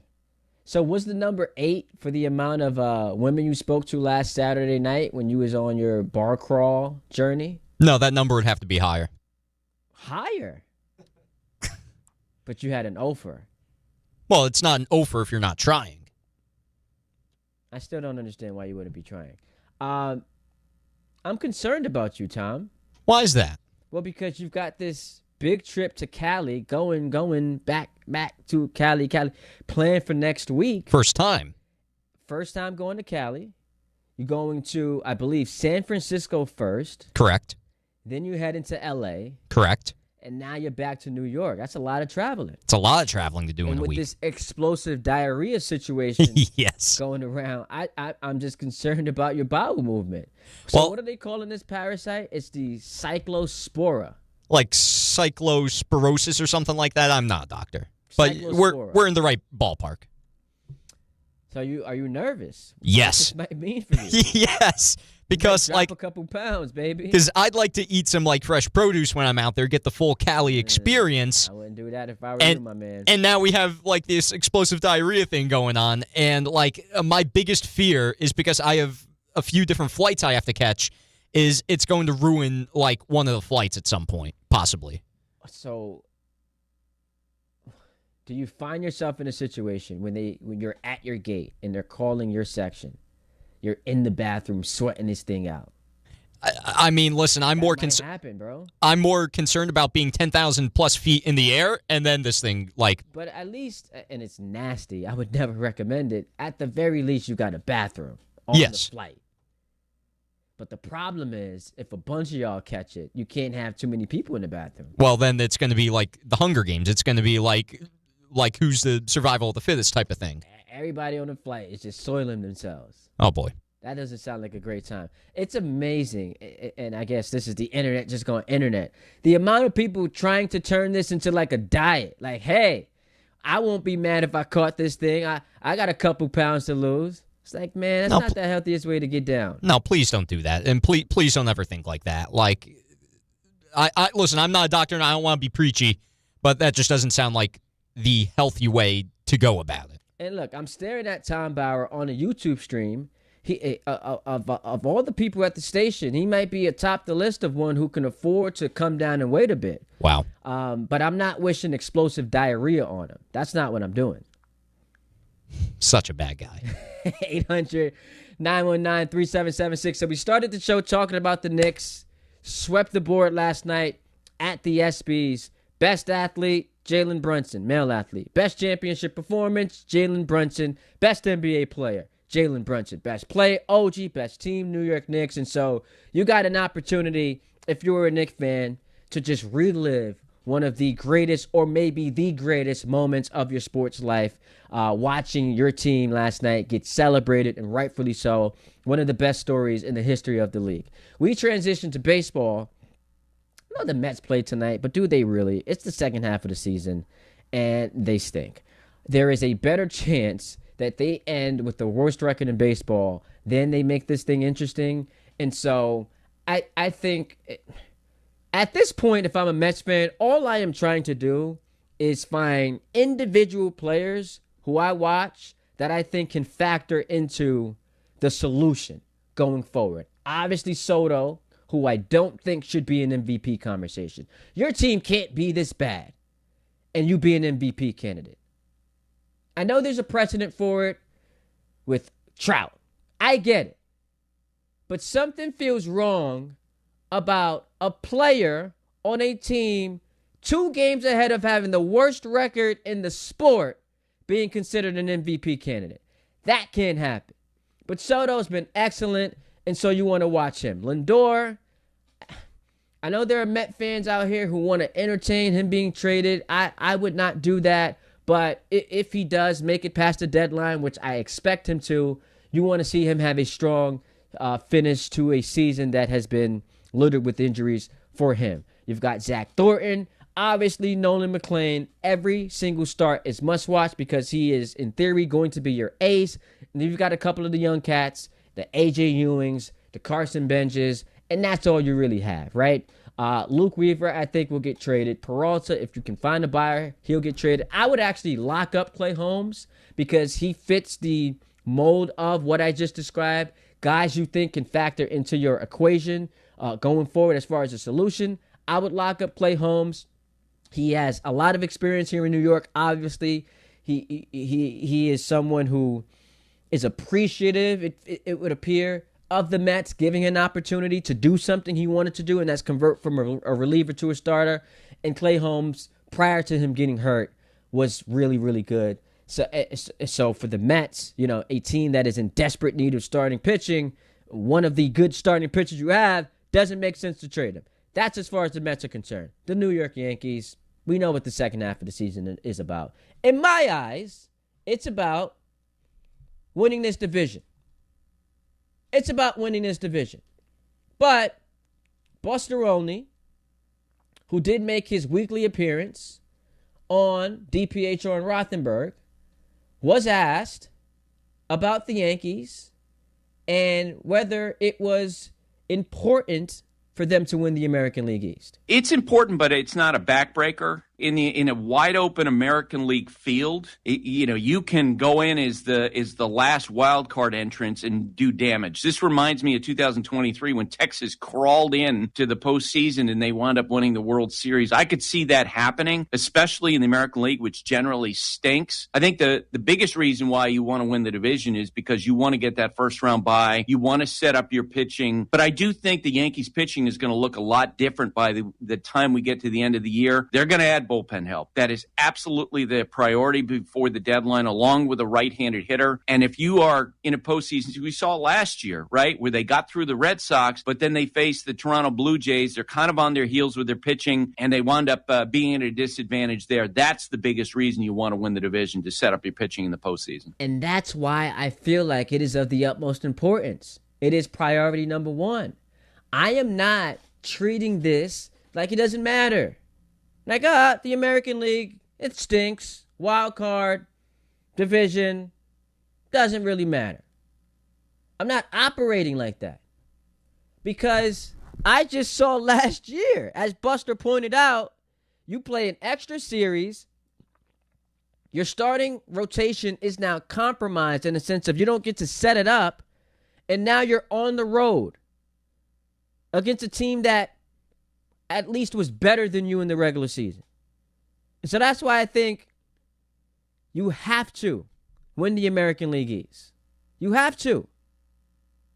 And it's also why I thought that 4-game stretch last week was pivotal.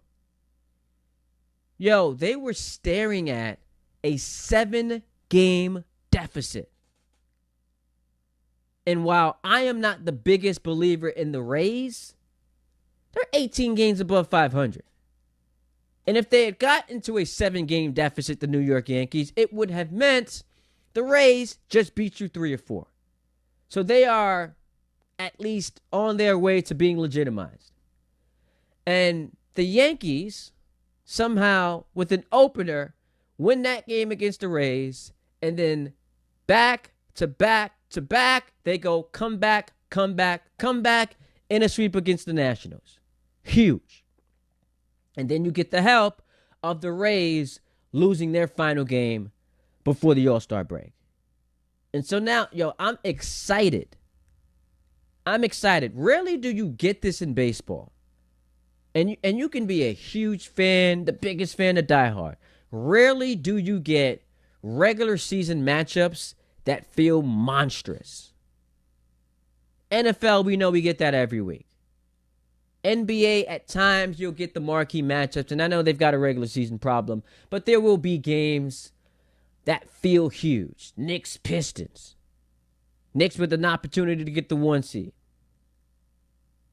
Spurs, Thunder.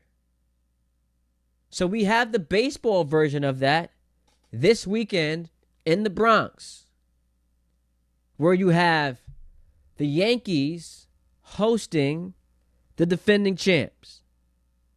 Could be a World Series preview.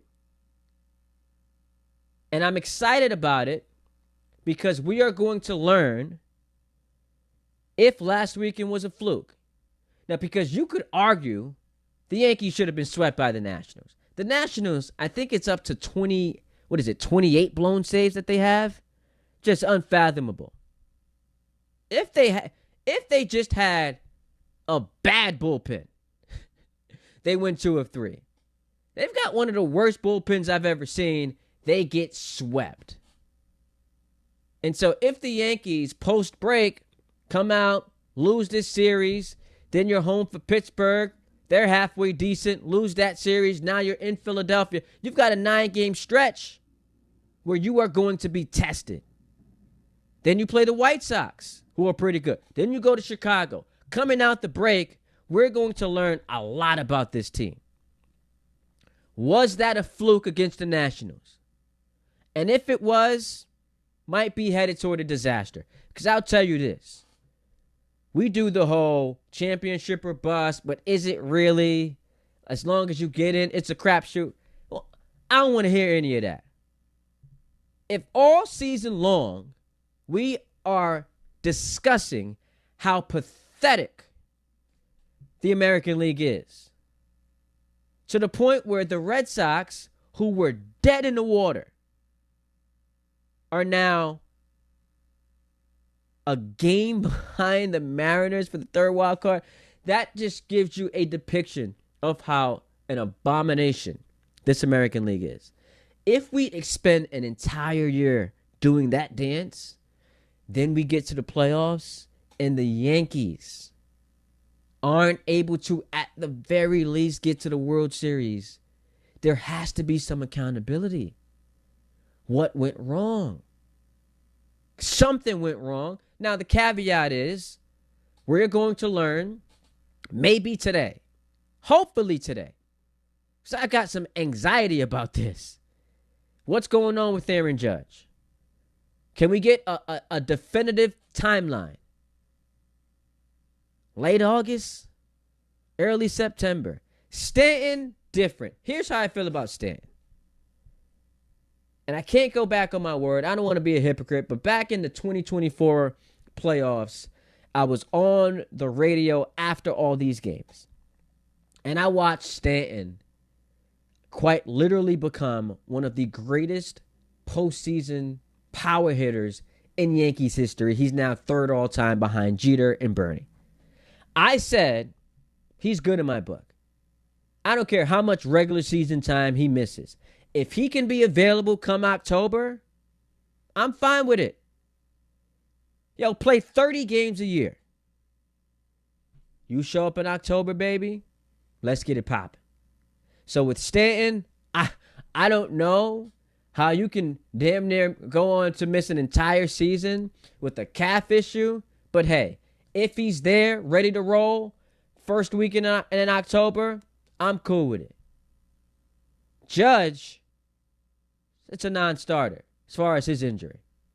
The Yankees are drawing dead if he's not in that lineup. And I heard the morning show discuss this part, that even if, let's just say, God forbid, and I'm not trying to put this in the atmosphere, guys, but God forbid we learn Judge ain't coming back, the Yankees should still make the World Series. I don't know about that. Because if he doesn't come back, they're a wild card team. They're now playing a best of 3. You then get past that and you're on the road the rest of the way. I don't know that I can trust this offense that I just saw for 3 weeks be the worst in baseball.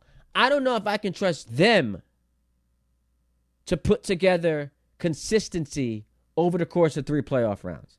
I don't know that I can do that. Now you can say, well, you've got a guy you just gave $162.5 million to in Cody Bellinger. Ben Rice, he is, by every metric, a top 3 hitter in the American League. You've got Jazz up in there. So you do have some, Grisham. So it's not the worst, Caballero, it's not the worst lineup in baseball, even though it looked like that for 20 games. But when you lose the American League MVP, when you lose the best player in baseball, look, Acuna got hurt and the Braves won the title. I get it. When you lose Judge, man, it's different. It's different. And so the expectations didn't change, which would frustrate Yankee fans because now it's a built-in excuse for the front office if they don't get to the World Series. But this injury report is going to set the tone for the second half. Obviously for us and our emotional stability, but also I would imagine it dictates what the Yankees do at the trade deadline. 800-919-3776. Let's go to Evan in New Haven. He's been waiting patiently. What's up, Evan? Hey, bro. Yeah, first off, good luck with the asthma. It sounds tough. Nah, I'm good, man. I was playing it up. I'm good though. But I do appreciate you looking out. What's up though? What do you got? Yeah, smoky out there. What's up? What do you got? Yeah, so I think Mets coming into the trade deadline. I think they got to move Lindor. He's got the no trade clause and the family. So the only way I think they could do it is if they trade him to the Yankees, which would be tough. But it's not gonna I think happen, they got to bro. do what they got to do. What do you think? But that's not going to happen. Why would Steve Cohen okay Lindor, who was supposed to be the Met captain? Why would he allow him to get traded to the Yankees? It hasn't worked. No All-Star game since he's been here. And with the new playoff format, it's a lot more up in the air. He made the All-Star team last He did? year. And 2 years ago, He hasn't was made an second. All-Star game. Yeah, he made the All-Star team. Didn't he make the All-Star team last year? He made the All-Star team last year. He didn't. I thought he Nope. did. No? He didn't. Yes, he did. No, he did. He did. And I appreciate the call, Evan. He made the All-Star team last year. And 2 years ago, during that unbelievable run in the second half of the season, he's your best player, sparked it, finishes second to Ohtani in the MVP. And I argued he should have been the MVP over Ohtani. But he's too good of a player for us to just decide, let's just get rid of him.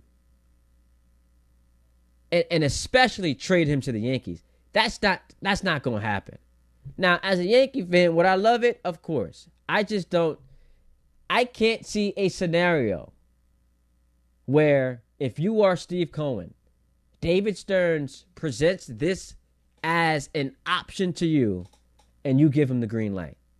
I don't see it.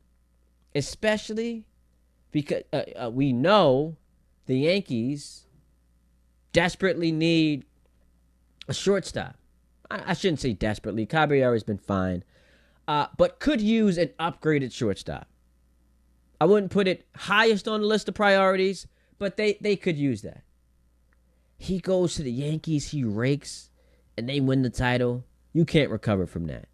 800-919-3776. We take a timeout. We get right back to your phone calls. It's Ty Butler going till 1 o'clock, leading you into the Michael K. Show, hosted by Jake Asman, who I'm going to co-host with in this time slot tomorrow, right here on ESPN New York.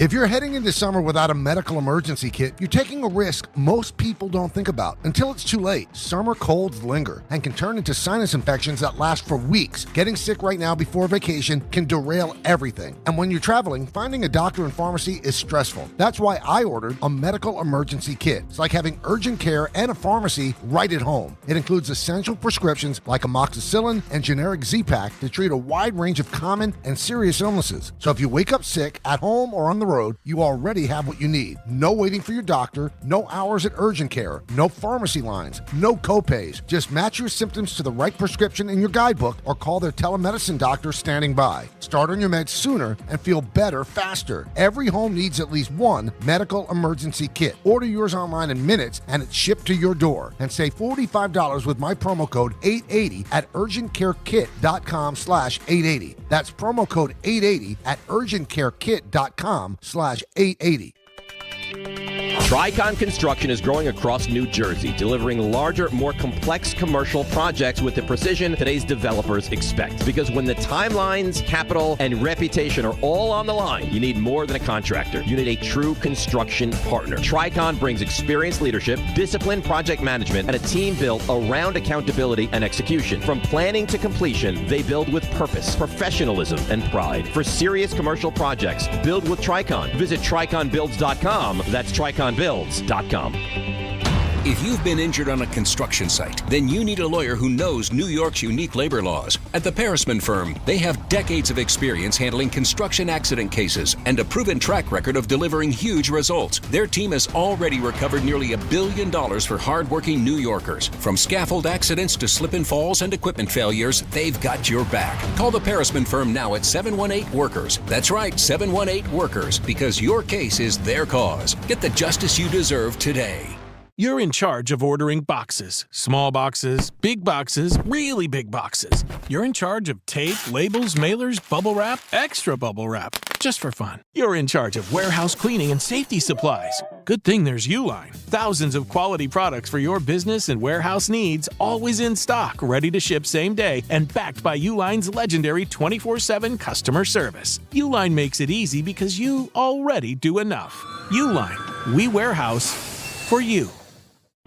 Fans, arrive early at Yankee Stadium on Saturday, August 8th for the 78th Annual Old Timers Day presented by Fresh Direct. See Yankees legends put on the pinstripes again and take the field at Yankee Stadium. Relive memories of your favorite former Yankees and make new memories with your family. After the Old Timers Day ceremony and game conclude, stick around to see your Bronx Bombers take on Atlanta.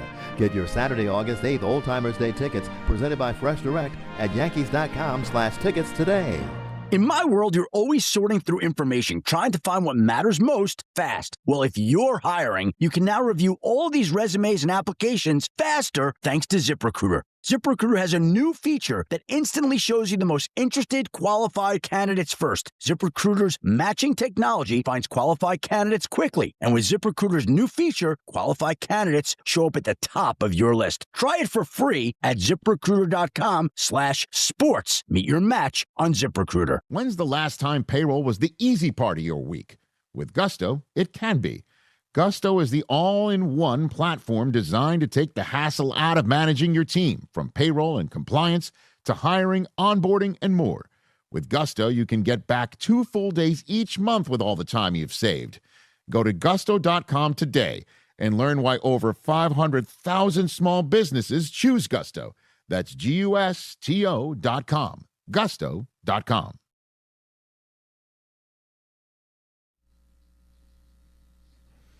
Oh. 8 cats. Mama trying to get him some, you know what? What do you feel about Rick's theory, Harvey? That's his theory? Yeah, I didn't say that was mine. Well, no, because you would never want to claim that as any theory. No, he texted that to me. I mean, look, Rick's out there, so the fact that he even went there is not surprising. I'm glad he's still awake. I thought he'd be asleep by now. No, he consumes everything. He consumes everything. Oh, yeah, he's taking shots at you. He definitely consumes everything. The way he looks, absolutely. Oh, Rick. Take that, Rick. 800-919-3776. We are about to get to Am I the Nozzle? But before we get there, let's talk to my man Frank in Syosset. What's up, Frank? Yeah, hi, Ty. I was wondering if what Hal said before the season started about not having to feel it's necessary to have more than a $300 million budget, if that's going to affect what the Yankees do at the trade deadline. I mean, in my opinion, I think number one priority is replacing Wells, and I would upgrade third base. I think we need a bigger bat at third. Right now, we could cover the outfield, with Schumann and Jones until Judge gets back, and they could always move a starting pitcher over to the bullpen for another big arm in the bullpen. But that's how I feel about the positions. But do you feel that I don't look at Cashman, I look at what Hal said before the season started. He said, "Why do I need more than a $300 million budget?" I don't know. How do you feel about it? I feel, and I appreciate the call, that if you are the owner of a team spending $300 million on a roster that hasn't won a championship in 17 years, it is an indictment of the general manager. And so then that would necessitate questions being asked to that general manager and him being held accountable. But, that just doesn't tend to happen within the Yankee organization. I would agree with Hal. You shouldn't have to spend all that money. But we've seen year after year, you've got holes on the roster. Third base, catcher, those are my number one priorities headed into the trade deadline. Let's play Am I the Nozzle? There are two sides to every story. Everybody need to keep a cool booty, okay? We're here to judge. I plead the fifth. Am I right? Adoy. Or am I the Nozzle? I was wrong. All right, Ty.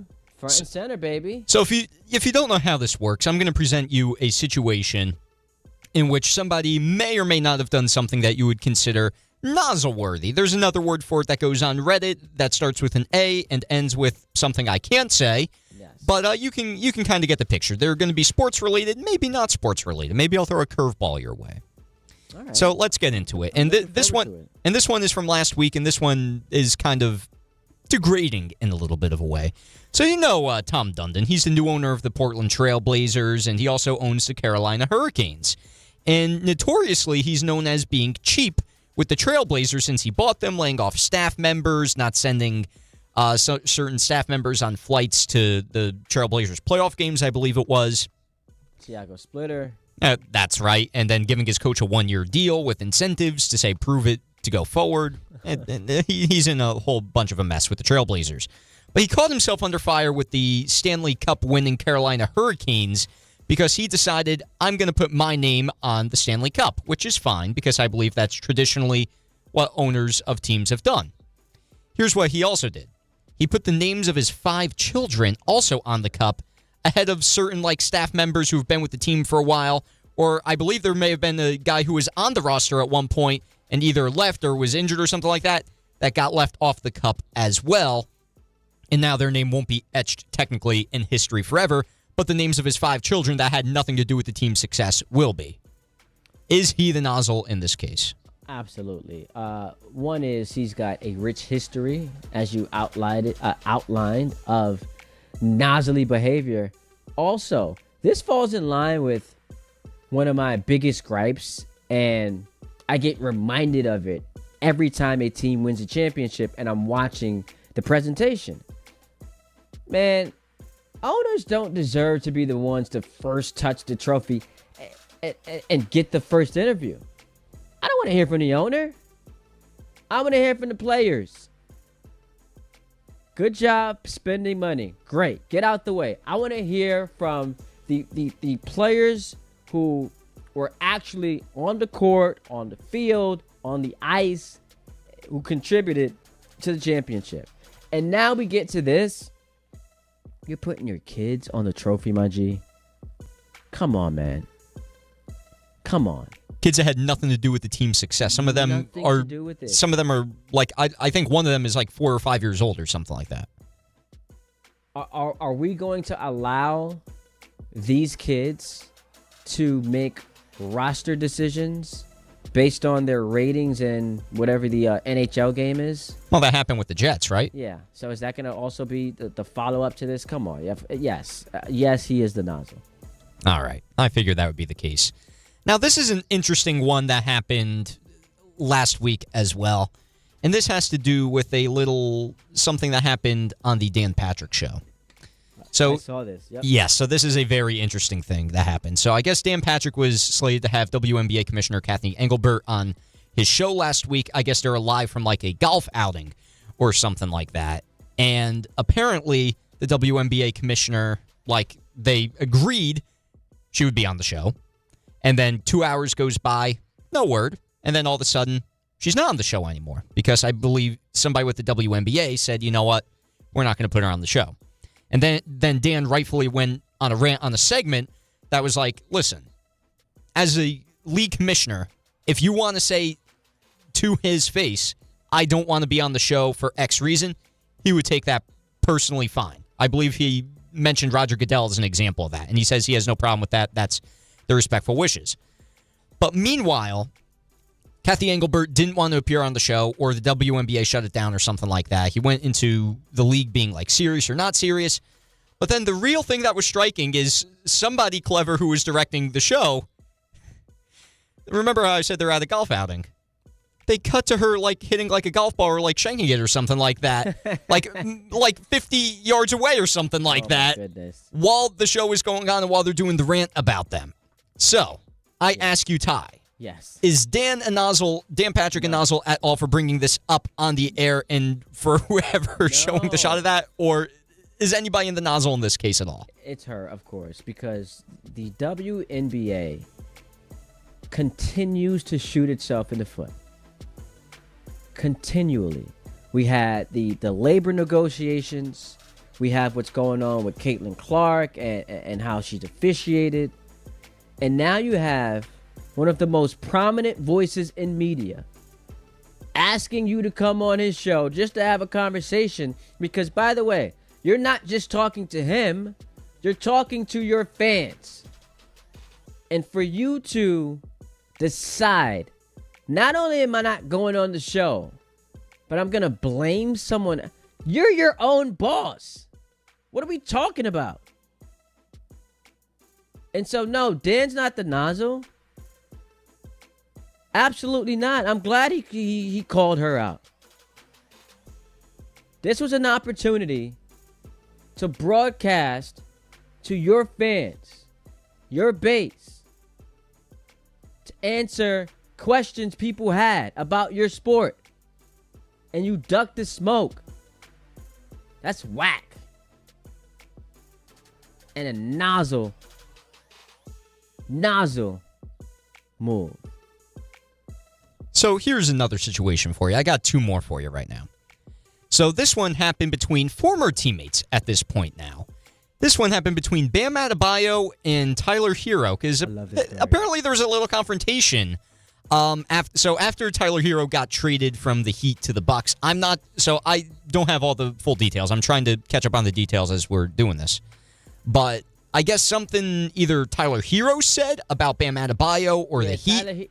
So Tyler Hero was, and not under his own profile, was talking to someone via DM on social media and essentially calling out Bam.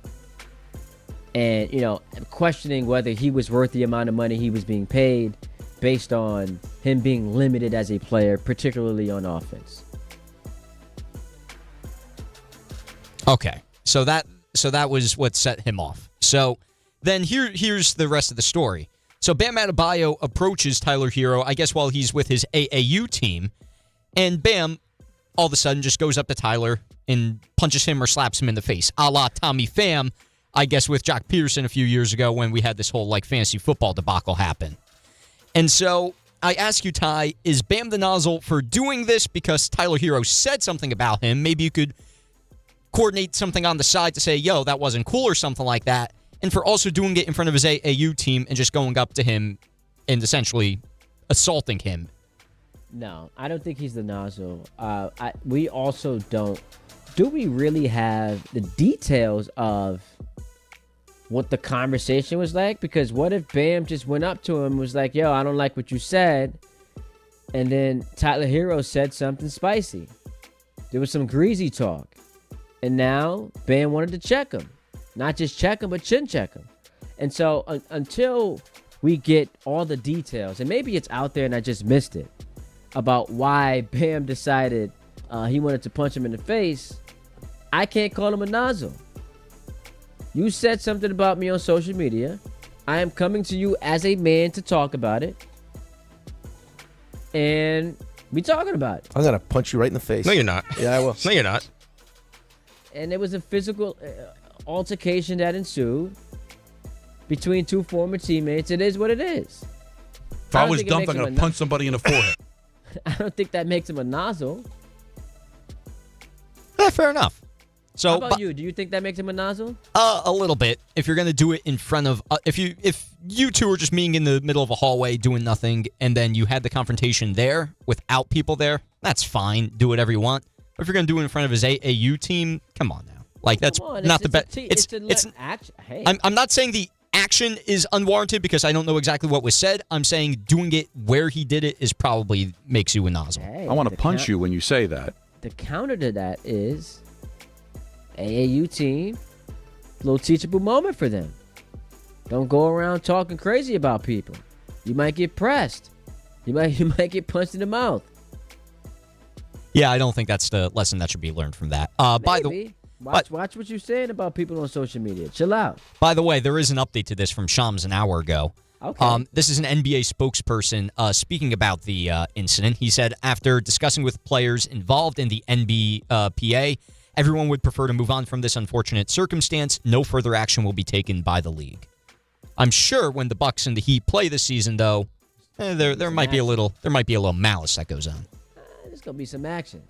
Exactly. Something going on, yeah. And that'll at least be entertaining. You already got Giannis and his former team. There could be some bitterness there, and now you have Tyler Hero and Bam Adebayo. Yeah, so there'll be some action. I like it, but no, I would say not a nozzle. Gotcha. Now this one is me just picking at straws, and this one has nothing to do with sports, and I get it. Like the summertime is when sometimes it might be a slower news cycle, and you need something to write about or something to speak about. We go through this on the radio. So, Ty, have you heard of Buc-ee's before? Buc-ee's, you know, the gas station chain that essentially has a Walmart attached to it. No. It's very popular in the South. No, I'm not familiar with Buc-ee's. Well, then you need to immerse yourself. If you know what Wawa or Quick Check is, think of that and put it in a Walmart with about 200 gas stations or gas tanks at the place. It's an amazing place to behold. It's an American institution. All right, Buc-ee's, put me on. What's going on? So I guess they're opening one like nearby because I've seen like articles like from New York and New Jersey publications say that, hey, there's a new Buc-ee's opening nearby. But here's the problem, and this is why I have the issue. The one that's opening nearby is over 4 hours away in Virginia. So people are writing about it when it's 4 hours away, not anywhere close, but they're trying to, and I get you're trying to inform people that this, I guess they're trying to stir the pot and say, come to New York, come to New Jersey, Buc-ee's, but do we really need to be writing about it if it's over 4 hours away? That's my grip. It's a story that's saying this is the next one closest by. Like, is this really newsworthy? Yeah, but why would we care about that? That's my point, is does this need to be something that's written about? I guess if you are planning, I mean, you go to the South, right? Like I got family in the South. But you telling me that right now, like my professor used to ask me whenever we would present stories to him that we wanted to cover. Mm-hmm. His question was, tell me why I should care. And that's my question I'm posing to you and this author. Tell me why I should care. Why would I care about this? That's my point. Is there anything to really care about with the story, or am I just being a tool for even bringing this up? No, I think you were just looking to bring something interesting, and you did a great job. Phenomenal job by you, Tom. Now we usually do that on Wednesdays. That's correct. But we got caught up in all of the shenanigans of yesterday. There was a lot that went on. We had hall pass talk. Y'all were accusing me of some nasty things. Me being anti-big women. Oh, let's not do this again. That was crazy. No one had my back. I was very disappointed in you. I had your back at one point. Bart, you came to me and said, hey, did Bart say this? And I said, yes. So I defended you a little bit in that conversation. I got lost in the shuffle yesterday, which meant we pushed back Am I the Nozzle? Today was an excellent day to do it. So Tom is 2 for 2. He had the Bauer Hour. He had Am I the Nozzle? Harvey, when you going to, pick up the slack? Hold up your end of the stick. Where's that coming from you? This Sunday, when Dave Rothenberg listens to First Watchables between us. Oh, wow. That's a good line, but also a shot. I'm not the one.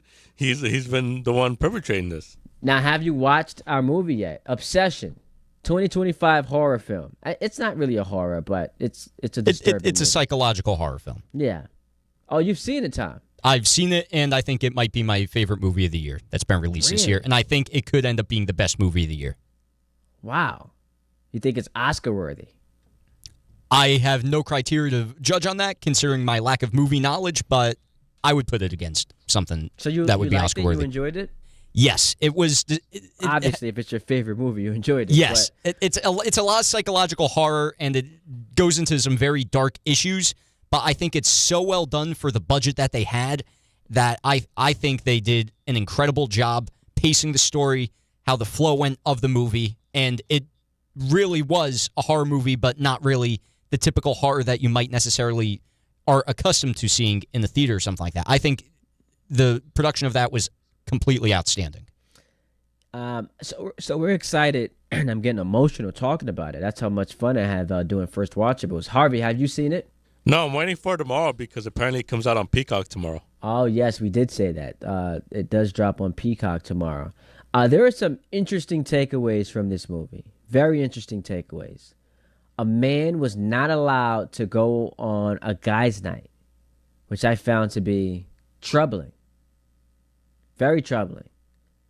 So we'll break that down. The Ty Butler Show every Sunday from 8 to noon. We do First Watchables at 10:30. First Watchables is a segment where the audience recommends movies or have recommended movies that are popular, critically acclaimed, that I haven't seen before.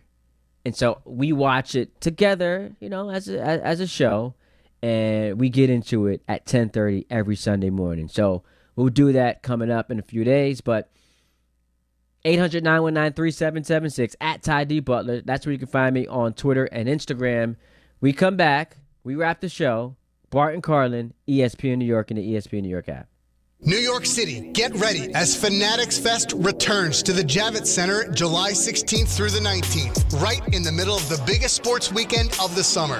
With more than 500 athletes and celebrities, every major league, and hundreds of thousands of fans for the ultimate sports fan experience. Get your exclusive merch, rare trading cards, free photo ops, and a full tailgate zone all weekend long. Grab your tickets before they're gone at fanaticsfest.com. When care matters most, experience matters more.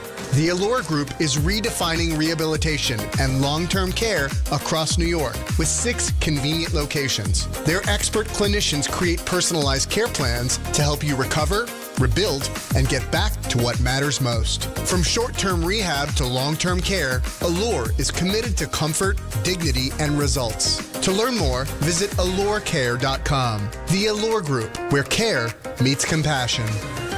Hey, it's Michael K. Not sleeping? Well, it could be your mattress. That's why I always recommend my friends at PC Richard & Son. At PC Richard & Son, they don't just sell you a mattress. Their experts use a 4-step mattress fitting process so that your new bed fits you perfectly. They guarantee it. Top brands like Sealy, Stearns & Foster, and Tempur-Pedic, and in-home delivery on any mattress $399 and up. It's free. So do what I do. Get to PC Richard & Son for your new mattress. Free delivery excludes Manhattan. On the biggest stage in the world, FanDuel is changing the game because sometimes your player gets subbed off and your bet goes with them. Not anymore. With FanDuel Super Sub, if your player is subbed out, your bet stays in. That's right. If your player leaves the match, your bet continues on with the substitute. So you're still in it until the final whistle. On the biggest stage in the world, FanDuel is changing the game because sometimes your player gets subbed off and your bet goes with them. Not anymore. With FanDuel Super Sub, if your player is subbed out, your bet stays in. That's right. If your player leaves the match, your bet continues on with the substitute. So you're still in it until the final whistle. Visit FanDuel.com/local to get started now. Let there be goals this summer on FanDuel. 21 and over, physically present in New York. For help with a gambling problem, call 877-8-HOPE-NY. Text HOPE-NY at 467-369. I'm David Ortiz. When I lost my mom, she was only 46, and I lost my dad to cancer. It was the worst pain I ever felt. It made me think, what will happen with the people I love when my time is up? That's why I have life insurance. Ethos makes it easy. It's all online, take about 10 minutes, and you can get up to $3 million in coverage. Get your free quote at ethos.com/game. That's ethos.com/game. Paid testimonial. Time spent on application may vary. Online health questions required. Rich Eisen here. Running a small business means every hire matters. A bad hire costs time and money, but the right one helps your business grow. The challenge? Finding that person without sorting through resumes. That's where LinkedIn Hiring Pro comes in. It screens candidates so you can focus on conversations with qualified talent. With Hiring Pro, you can hire with confidence and build the team you need. Join the 2.7 million small businesses using LinkedIn to hire. Get started by posting your job for free at linkedin.com/Eisen. Terms and conditions apply. Congratulations, New York. The Knicks did it. Through battle after battle, they dominated to become this year's NBA champions. Day in and day out, the hard work paid off, and you were there every step of the way. Enjoy the crown. Own it, because this year is your year. A part of your legacy that will never be forgotten. So celebrate this moment, show your pride, and shop the largest selection of official NBA gear at NBAstore.com. A Fanatics experience.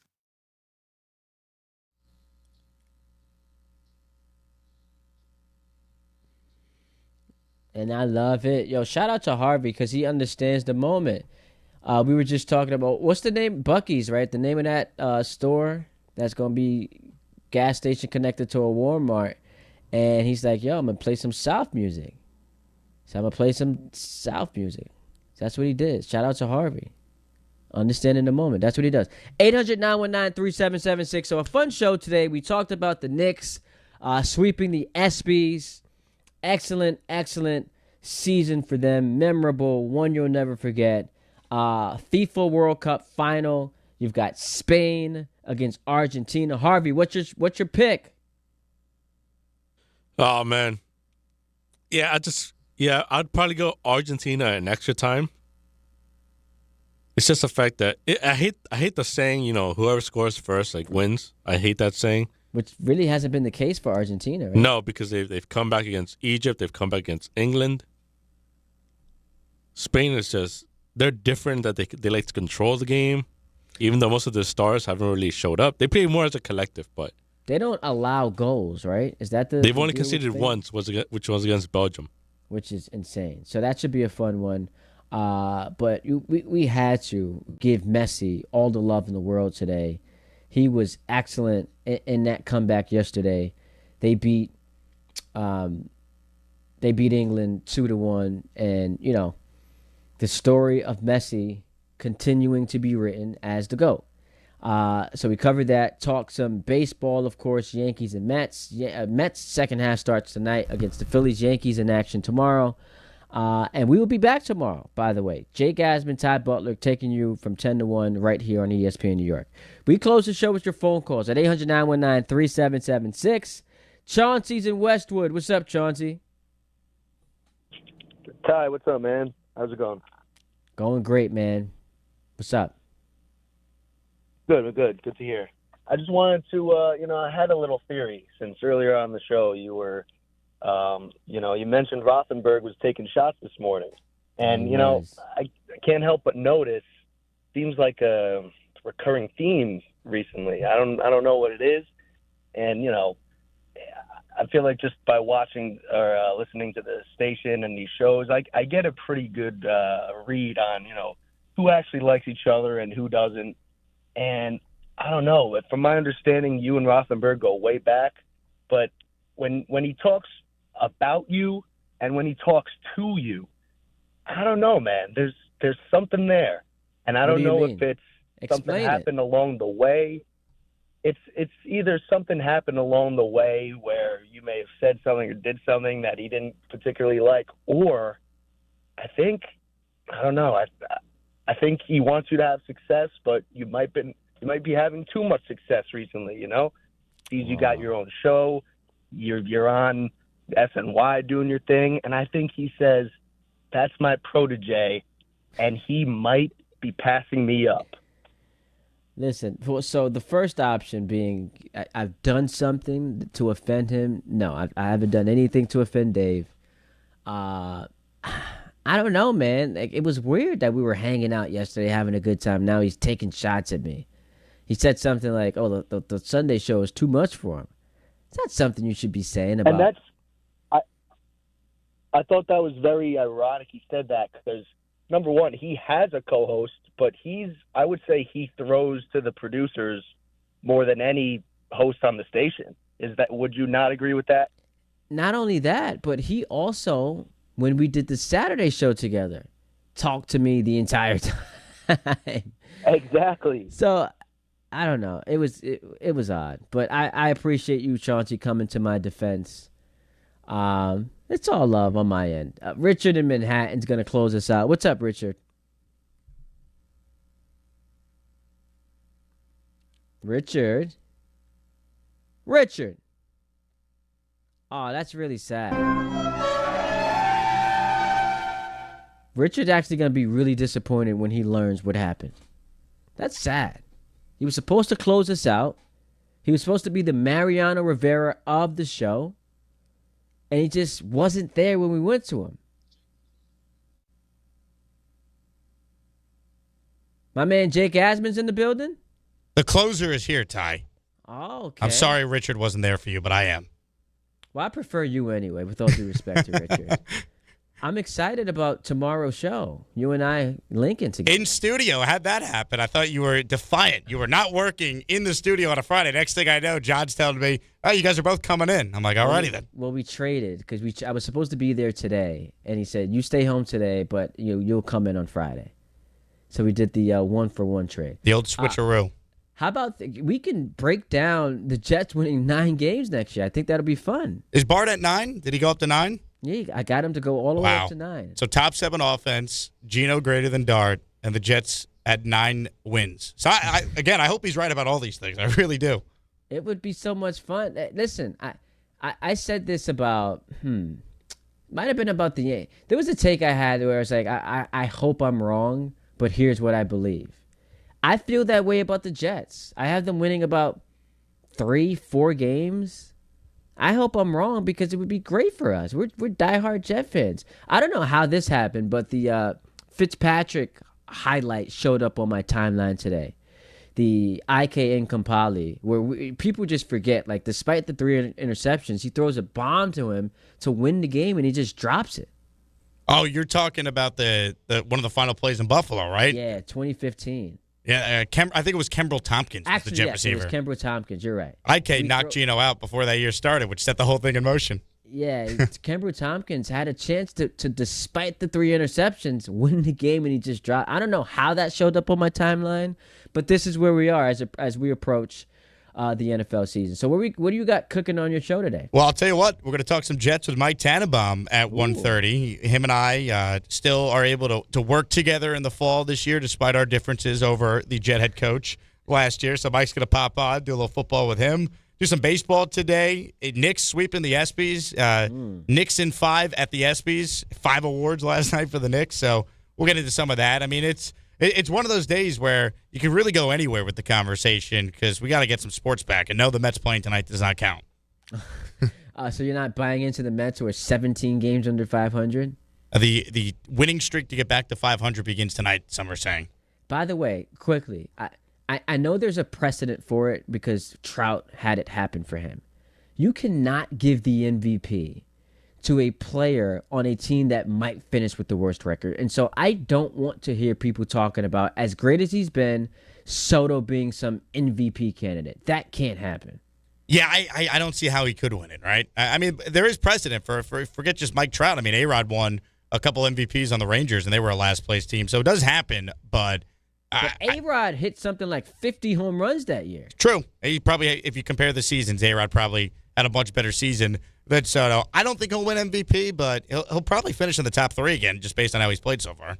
Well, have a great show, man. I'll see you in the flesh tomorrow, and I'm looking forward to it. Should be a good time. Let's go, Ty. Can't wait. See you tomorrow, man. All right, Ty Butler signing off. I appreciate all the folks weighing in via the phone lines and in the chat. Had a great time with you guys. Coming up next, in from Michael K. is Jake Asman. Ty Butler saying, see you tomorrow right here on ESPN New York. If you're heading into summer without a medical emergency kit, you're taking a risk most people don't think about until it's too late. Summer colds linger and can turn into sinus infections that last for weeks. Getting sick right now before vacation can derail everything. And when you're traveling, finding a doctor and pharmacy is stressful. That's why I ordered a medical emergency kit. It's like having urgent care and a pharmacy right at home. It includes essential prescriptions like amoxicillin and generic Z-Pak to treat a wide